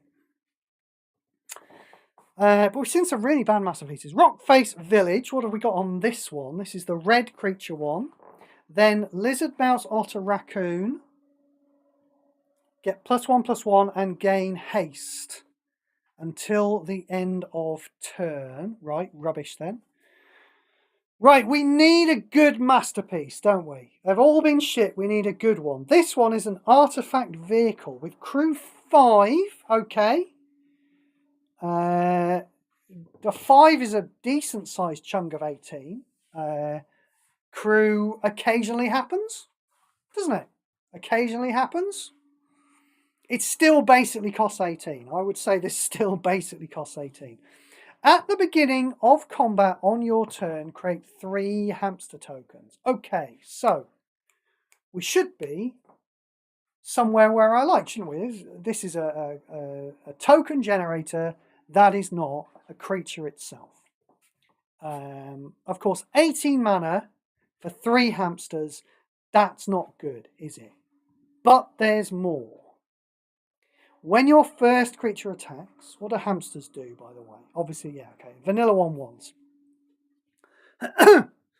When your first creature attacks, your first creature gets +X/+X and gains trample until the beginning of your next turn. Right. So we're going to play this. We are, on the turn that we play it, we are going to get 3 hamsters, but they're not going to attack because they don't have haste. And then on the next turn, we're going to play another 3 hamsters. X is the number of hamster cards you control, including their reinforcements. So there's a doubling effect going on. And you deal X damage. Okay, that's interesting, actually. Yeah, so when you've got X, with X hamsters in play, so if I'm hitting you with 3 hamsters, yeah, we're tripling up, aren't we? Because the hamsters are doubling, and then the damage dealt directly to the opponent is doubling again. So we put it in play, we get 3 hamsters on that turn. Even if it gets blown up, we get 3 hamsters, which on its own is rubbish. We don't care about 3 hamsters if it gets blown up. On the next turn, however, we get 3 more hamsters, 6. We attack for 6 and 6, and 6, 18. So we attack, we're dealing 18 damage in total to our opponent, with the extra damage dealing, which isn't strictly attacking. The next turn, we go up to 9, 27. So 18, 27, 36. That's a fair old whack, isn't it?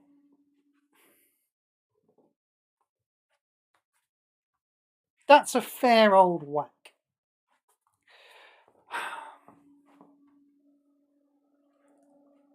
I just don't think I'm as scared. Let me tell you why I'm terrified of passing the turn with in play. Villainous Wealth. Oh my God. I've been seeing this come into play a little bit more during the week. This week, I've seen some Villainous Wealths. And if I have to pass the turn without blowing up my opponent's Villainous Wealth, I crap my pants. Because I know the cards I'm playing with in my own deck. They're really good. If Greg gets 2 of those for free, I'm probably in trouble. Yeah? Now this thing, Roiling Hamsphere, good name, Rolling Hamsphere. I'm sorry, not Roiling. Rolling Hamsphere. This thing is probably going to kill me in what, 4 turns? Looks like it's going to kill me in about 4 turns. I can't do the maths. Is it 4 or 5 turns? But if I blow it up straight away, all he's got out of it is 3 hamsters. You know? If I pass the turn and then I blow it up, I've only taken, 18 damage. Plus a bunch of 6s, that's true. But I can survive that. I'm not as screwed if I don't blow this up straight away, is what I'm saying. So I'm screwed. I consider myself utterly screwed if I pass the turn. And that's not true, but it might be true. I consider myself screwed if I pass the turn with a Villainous Wealth in play. I think I've got 1 more turn to leave this in play. That's what I'm saying, is that this is less scary to me than a Villainous Wealth, given that it costs 18. But it is a good card. It is a powerful card. It does get to be all the way out of shit tier. You know, people will play this against you, and if you don't have some support removal ready, you know, support removal's better than it's ever been, though, isn't it? Let's face it. I mean, this is another problem with supports that cost 18, is that we have Demolition Field now. We have Grist now. You know, Desert, for God's sake. Desert will deal with these hamsters in no short order and blow up the Roiling Hamsphere. But, you know, pretty good card. I don't mind it existing. Certainly better than Relentless Rats.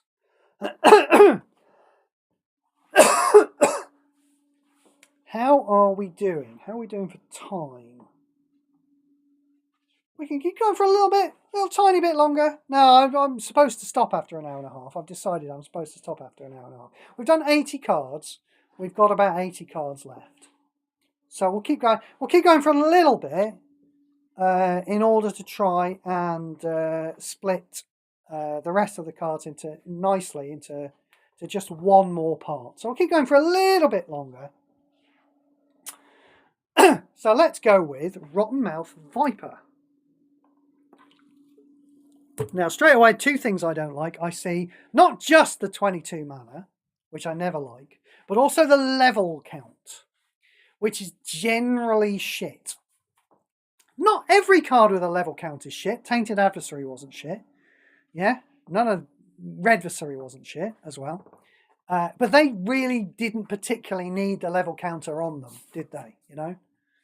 The level count was kind of cosmetic there. It was all about the amount of mana that you drained. But I'm apprehensive about the level count being on there because they tend to be bad cards. At the beginning of your turn, if this card is in your hand, oh, that'll be why it costs 22. They always overcost things that have their cost reduced, don't they? If this card is in your hand, reduce this card's cost by X. X is the number of black gems on the board up to 8. Right. So let's just say, for the sake of argument, for the rest of when we're reading this card, that this is a 14 mana 6/6. Right? You know, obviously we don't like particularly, but there is more so. Let's see. When this creature enters the battlefield or attacks, increases card's level by 4. Deal Y damage to your opponent's planeswalker. Y is this card's level. Now, we've got creatures that just double their power, haven't they? Yeah? We've got that vampire regent thing. Starts with a W, I think. Yeah? Titan's something or other that costs 22 mana and just doubles its power. And those are obviously, what's it called? It's Regent, something Regent, Ward. I'm going to go and type it in because it's going to annoy me. I could do it here on my screen, couldn't I? But I'm not going to because I'm already at my PC. Let's go and go Regent. Is it Westgate Regent? What's it called? I bet it's not called Regent now, is it? It is called Westgate Regent. Yeah, that's right. It's a 16 mana 4/4 and it doubles its power every time it hits. And that's kind of better than this, isn't it? Because this attacks for 6 and then it attacks for 10. It's basically just getting +4/+4 every turn when we've got creatures that already in the game that double their power. So, and it's quite expensive.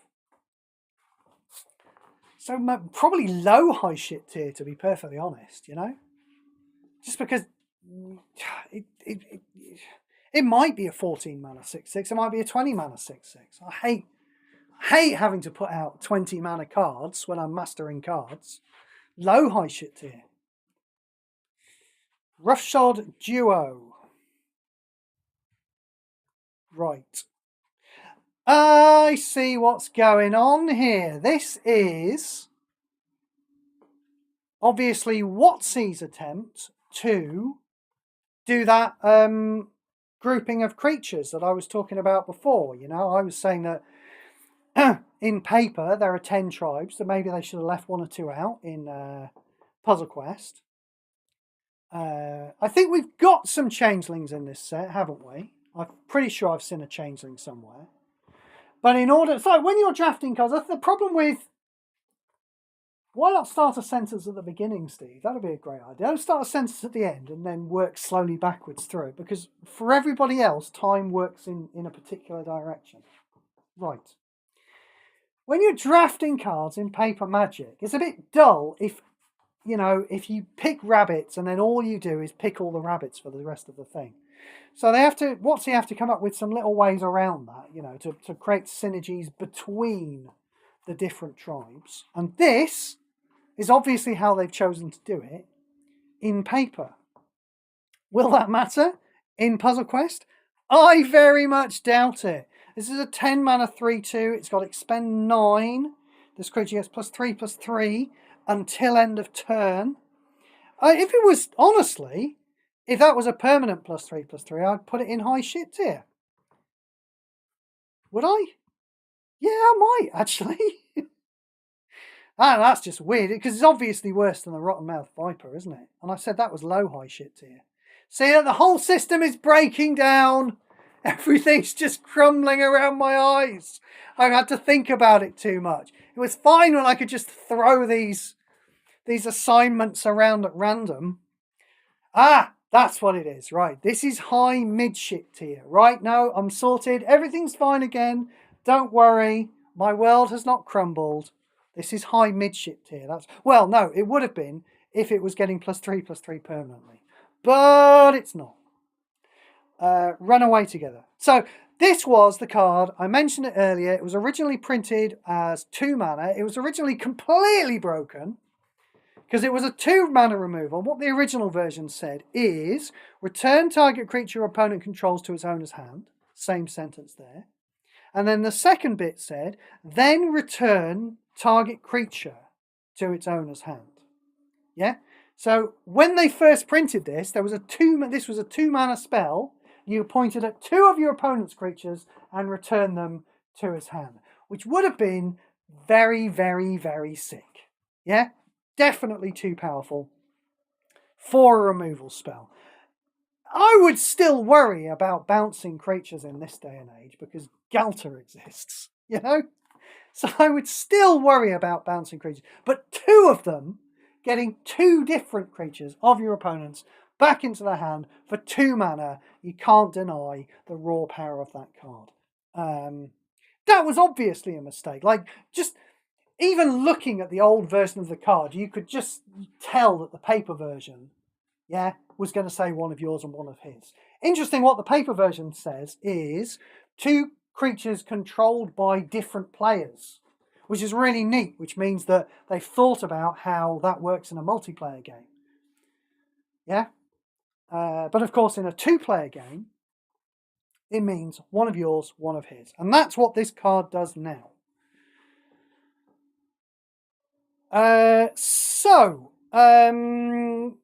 Because of the way, apparently this has been tested, and you can knock now on your own creature. Yeah? So you can, you only want to do it to bounce one of your opponent's creatures. Yeah? But you know, in the original version of the card, bouncing one of your own creatures in a 2-player game, that was a cost. You had to do it.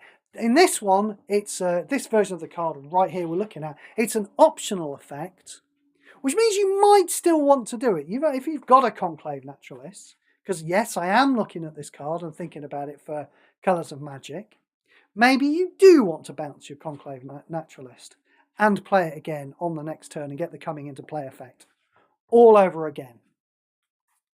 But apparently, as I say, this has been tested, and apparently you can just knock now. So if you want to, you can just bounce one of your opponent's creatures for 7 mana and not bother doing anything to one of your own creatures. So that's pretty good, but like I say, I think in this day and age, definitely not good enough, you know? Considering destroying your opponent's creature outright for 8 mana, I've said is not good enough.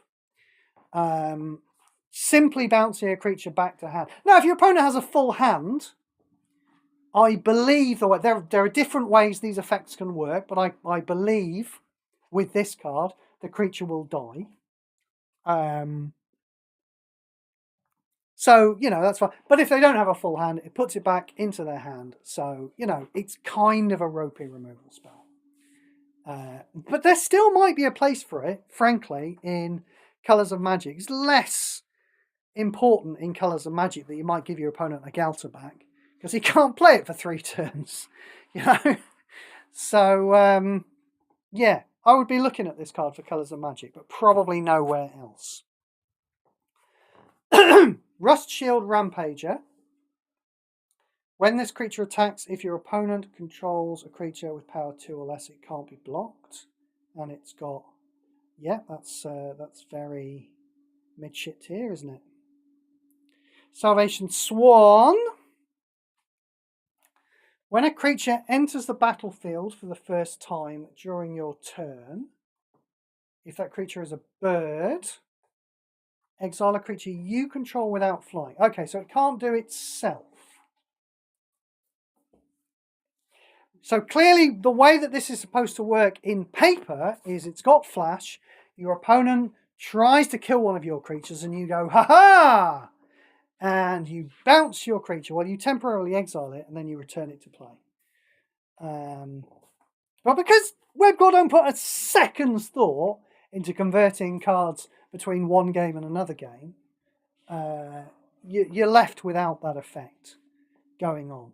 Have we still got something that's viable in this game? When a creature enters the battlefield for the first time during your turn, if it's a bird, that really seems like the killer, doesn't it? Because no, you can't exile and return to play a Conclave Naturalist. It has to be a bird. Yeah? So if you wanted to exile it and put it back into play, it's really going to need to have a coming into play effect. How many birds are there with coming into play effects are there? Maybe there's one. I don't know. I don't remember, but I kind of doubt it. But it happens every time you do it. So you play this creature for the first time during your turn. Okay, yeah. It is going to trigger, isn't it? You play this creature, it's going to trigger. And if you happen to have another... It is a bird, so it's going to trigger, yes. But it has to be... you have to exile a creature without flying. Oh, right. Oh, that's weird. So it does trigger off itself because it's a bird, but the creature that you remove from play has to be a non-bird. It's just too convoluted to be any good, isn't it? And then that creature's going to come back. It doesn't remember to bring its reinforcements with it because Webgore. Creature gains flying and haste. Okay. So you have to put the bird into... See, that seems weird though, doesn't it? You know, it's that the new creature that's coming into play has to be the bird. So the creature that's being flipped has to already be there. So it probably doesn't need haste. This whole card has been designed around how it might work if Flash worked like it did in paper. And it doesn't, otherwise gain full loyalty. Yeah, it's rubbish, isn't it? It's rubbish. I'm going to go out on a limb and say it's rubbish. I know that there's a bird deck brewing. I know my man Opera SM has a bird deck brewing. So I've no idea if this fits into that deck. I very much doubt it, because I think that deck's full of birds. But I don't know, maybe he's already put it into that deck. I don't know. But, so... maybe there's one particular combo deck it goes into. For any other use, it's rubbish. We move on. Sazakap's Brew. Create a random symbol token. Yeah, we don't mind that. Discard a card if you do draw 2 cards. I mean, I was going to draw attention to the fact that it says if you do there. I like it when they say if you do. But I mean, we've already seen there's a then on that card. We've seen thens, there's a then on that card. So they're just being highly inconsistent with the wording. I shouldn't get excited by the fact that this one card says, if you do. Discard a card, draw 2 cards. Right, very dull. 7 mana. We've got better effects than that. If you promise to give your first creature just absolute garbage, we move on. Scales of Shale. At the end of your turn, if this card's in your hand, reduce this card's cost by 1. Right, that's not enough, is it? Target creature you control gets +2/+2 and lifelink and shield counter.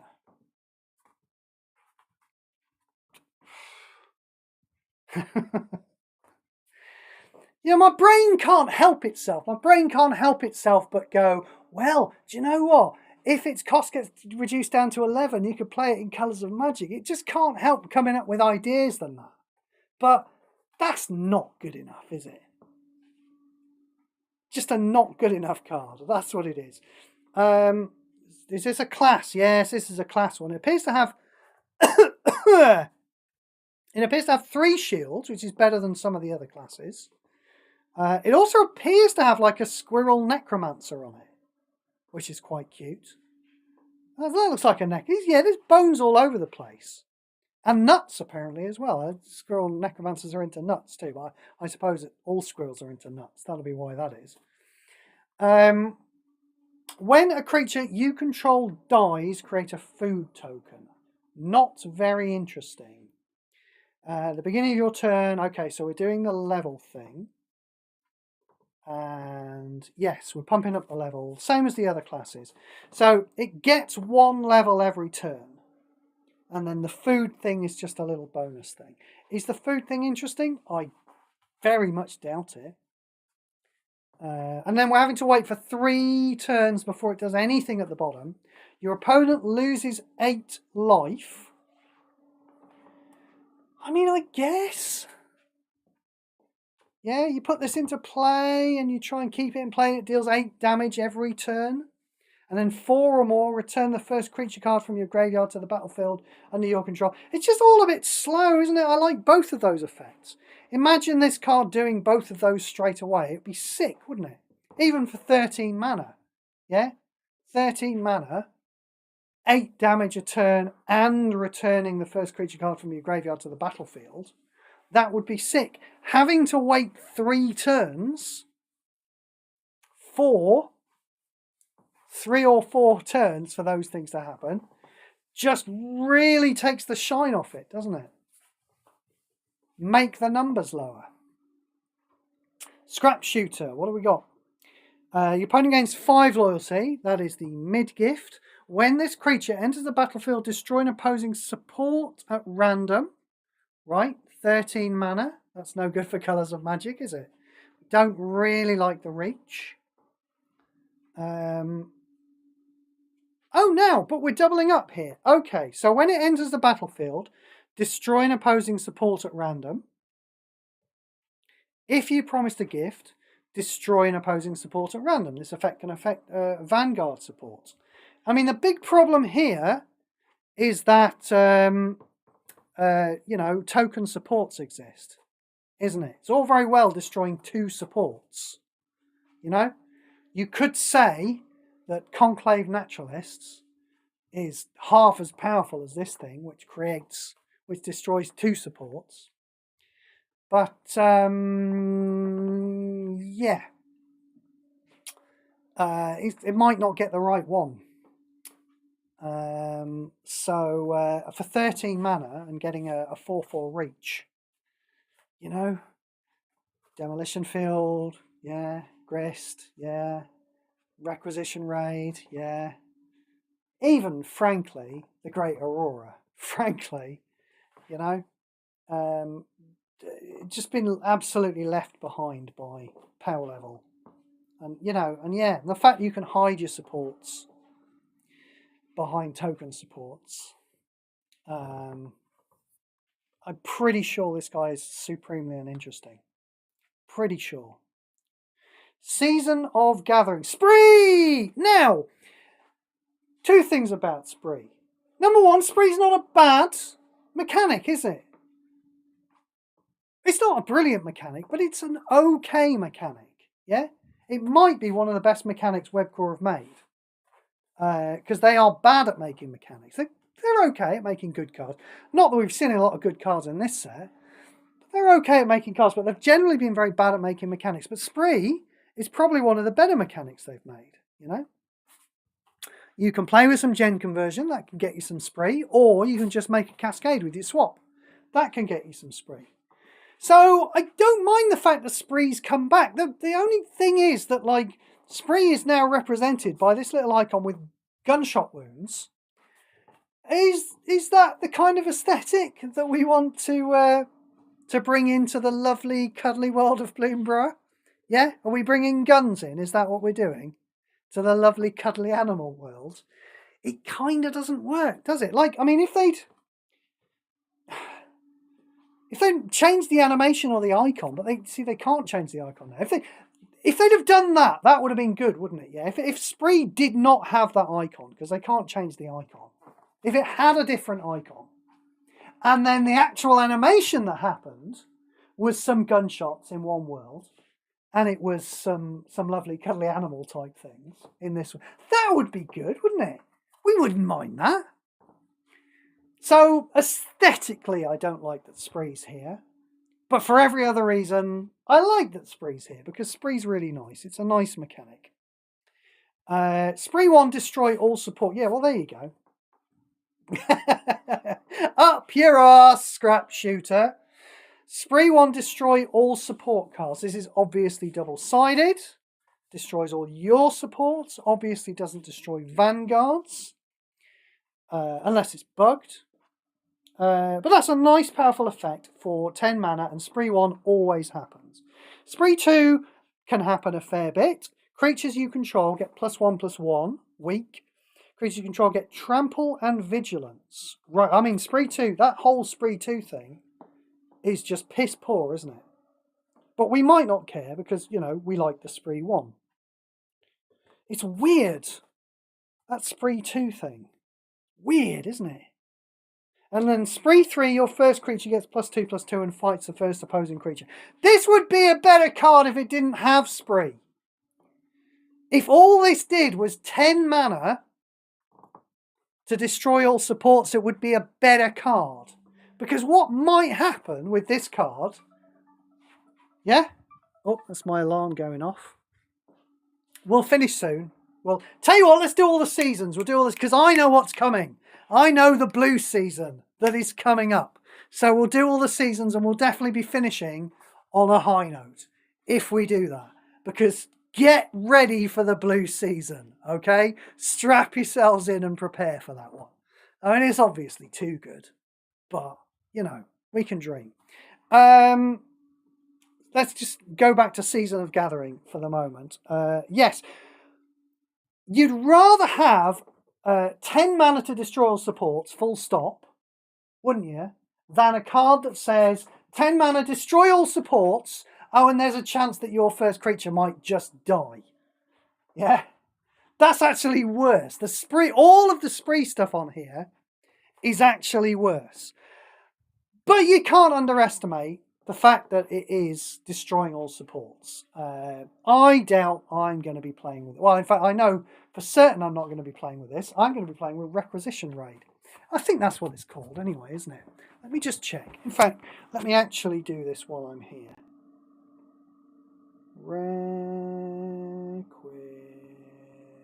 It's in this set. Yeah, this one went past me because it was an exclusive originally. Yeah, look at that. Spree 1, destroy each opposing support card. Yeah, Spree 2, destroy each opposing creature card. This is the card I'm going to be playing with. Yeah, I know it's 5 mana more, but so what? It's a lot better. Anyway, so that's the card I'm going to be playing with instead of Season of Blah. However, still a pretty good card. Let's move on to the next one, Season of Loss. Now, something really interesting is going on with the seasons that I don't think we've ever seen before. We often get cycles of cards in Paper Magic, yeah, where you get 5 cards with a similar name or theme or cost or something, and they've actually done the whole... There's a blue one just creeping on the edge of the whole cycle Yeah, we don't normally they leave some of the cards out, which breaks the cycle of cards, but there is one season for each colour, and what's more, they've made them all cost the same amount, and they're all the same rarity. So that's something we really don't get a lot of in Magic Puzzle Quest. Anyway, Season of Loss. Spree 1, destroy the last creature each player controls. Well, that's not so good, is it? You know? I mean, we're not destroying all creatures. Yeah? So it's a mirrored effect, and we're not choosing which creature. You know, ideally, we could play some kind of token creature ourselves and kill that and happen to get the best creature our opponent has, but we're far from guaranteed getting that. So, I mean, this is okay as an effect, but it's not great. There's more. We move on. Spree 2. Reasonably easy to get Spree 2. You gain 2 life for each creature you control. Well, you've just killed one of them, including their reinforcements and each creature in your graveyard. Okay, that might be a few. You might be able to get a little bit of life there. Seems unlikely you're going to get 20 life from that, doesn't it? And 20 life is not a lot to gain in the grand scheme of things when you think about it. So, bit poo. Spree 3. Your opponent loses X life. X is the base mana cost of the last card in your graveyard. Yeah, don't like this one. Don't like this one. Don't like this one. Yeah, too mirrory. That first effect is too mirrory and not targety enough. I wouldn't mind it being mirrory if it destroyed everything, but it doesn't destroy everything. And then you're probably not going to gain enough life.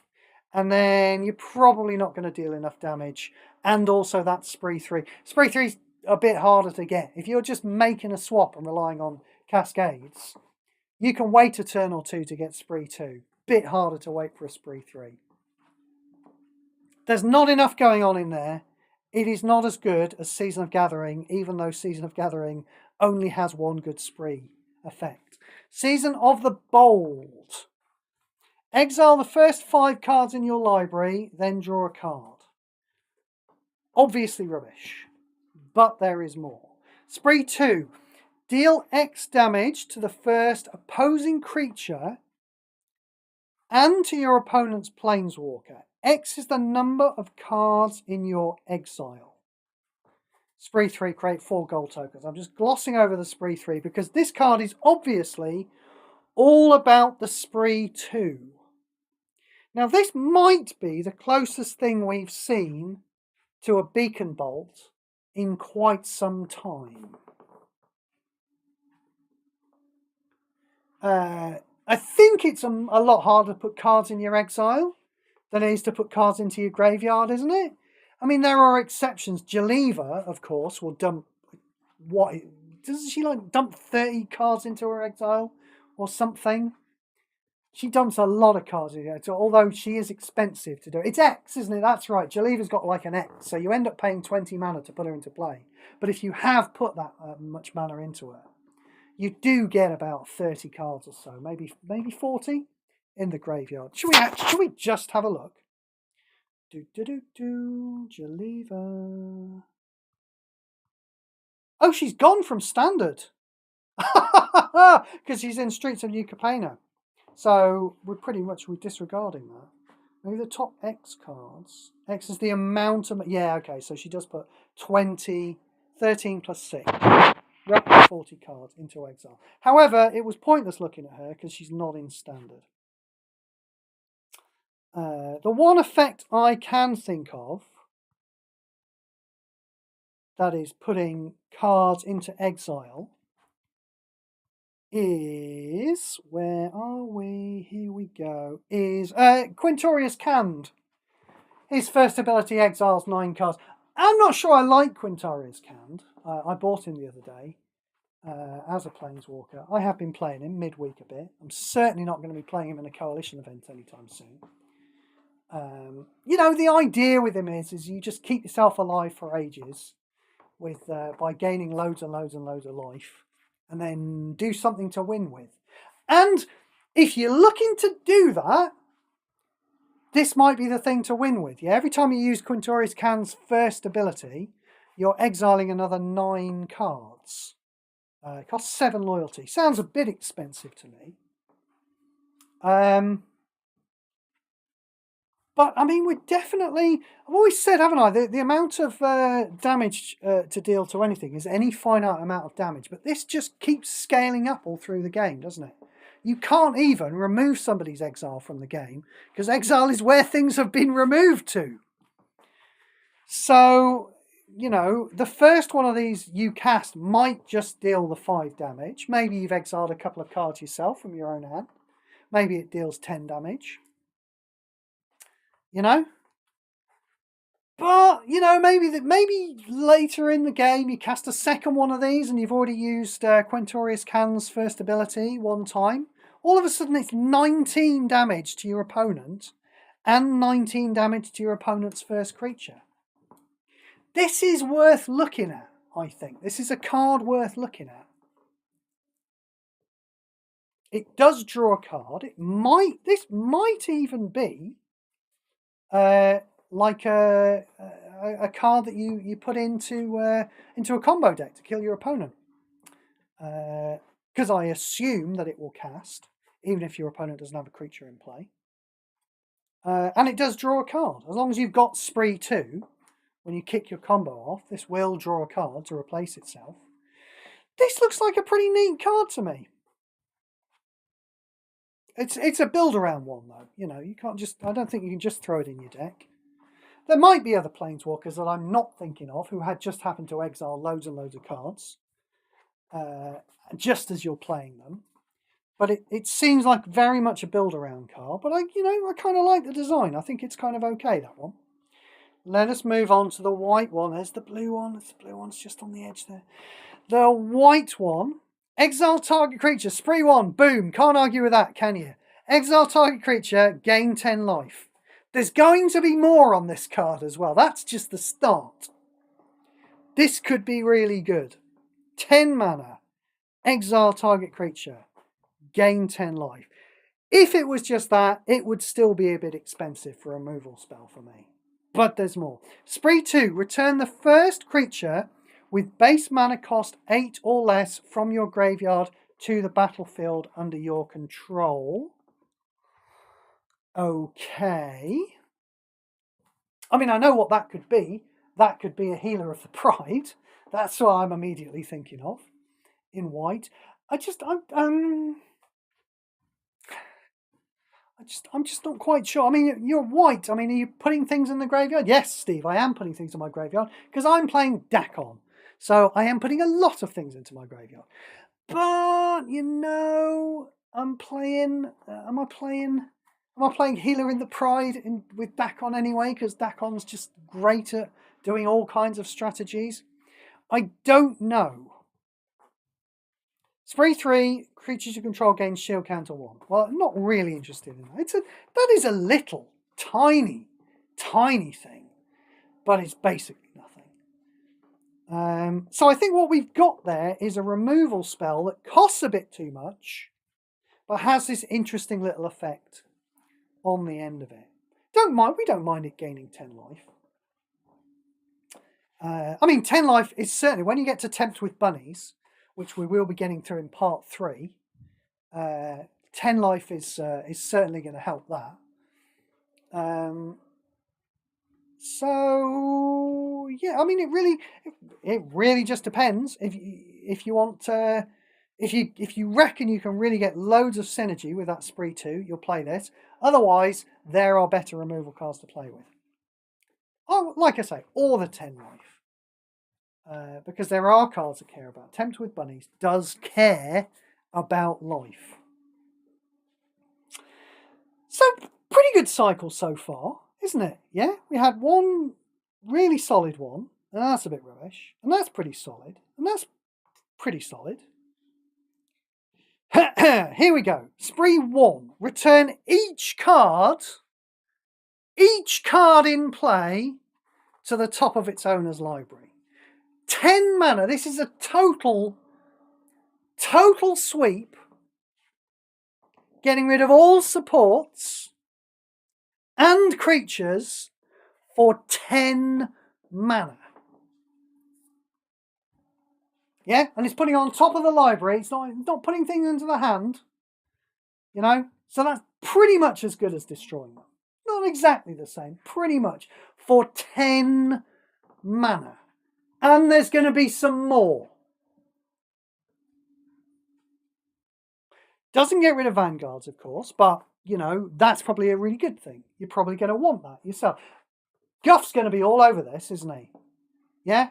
If you're like me, you're playing training grounds during the week. Whenever you run into a Guff, they seem to do nothing but play vanguards, don't they? Because, of course, Commodore Guff's first ability is all... In fact, I think all of his abilities are vanguard related. I haven't actually played him yet. I've only literally leveled him up all the way to 60. But I am aware of the fact that Commodore Guff likes to play with vanguards. And he's blue. I think every Commodore Guff is going to get hold of this thing. Wait a minute. Exclusive content, it says. Yeah, they knew what they were doing there, didn't they? They're going to be charging $80 for this one, I think. Beware. Beware fighting a Commodore Guff.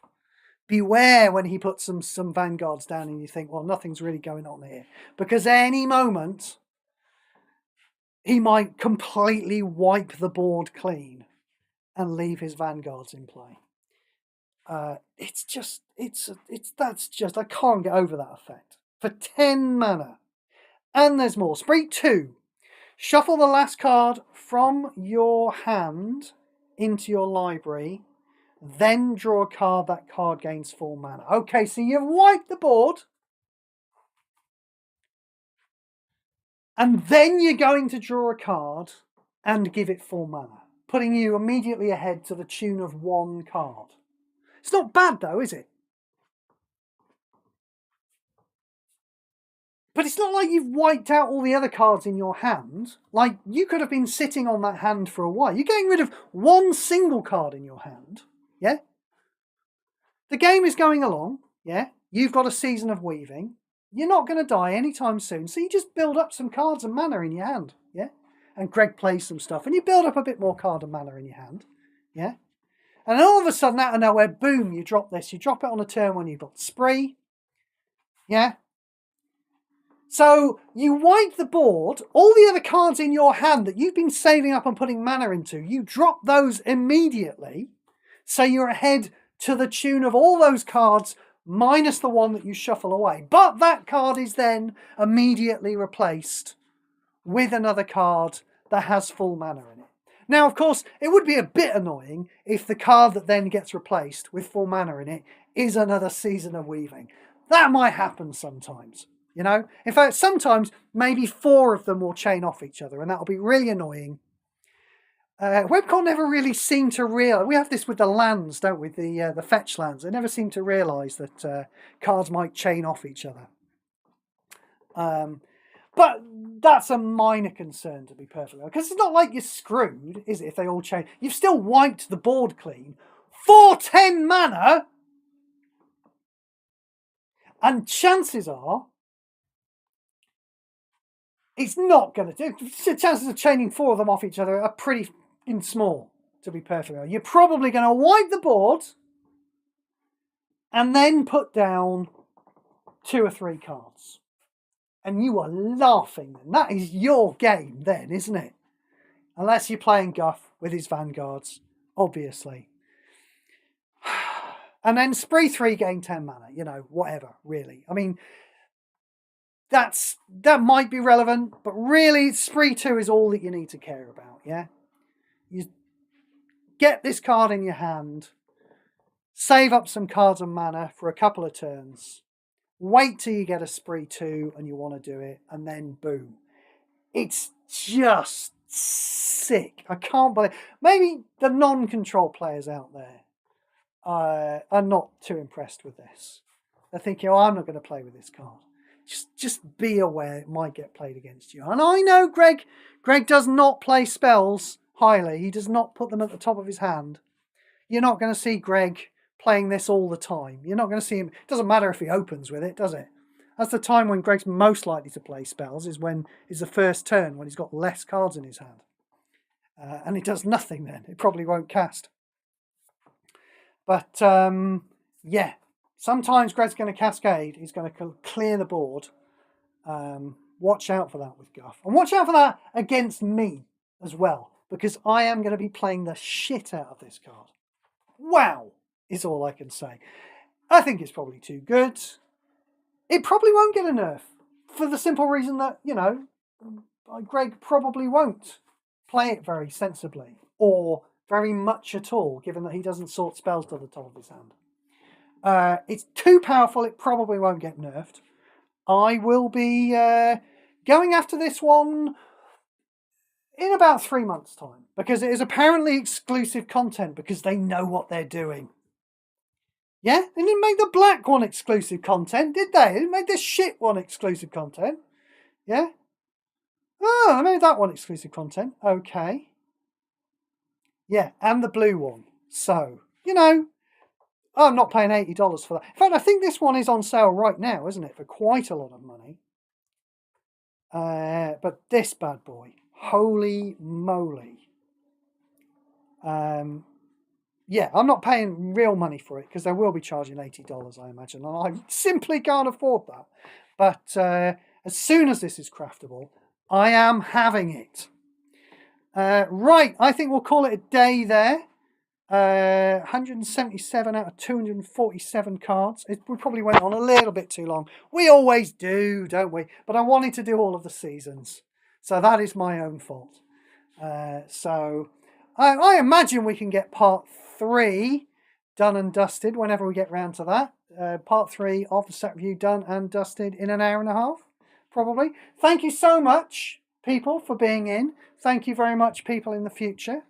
I hope there were no serious problems with the sound. Like I say, I've not been able to see my own feed on YouTube for most of this. I think it's because of the ad blocker. I think YouTube's really throwing a benny about me having an ad blocker in my browser at the moment.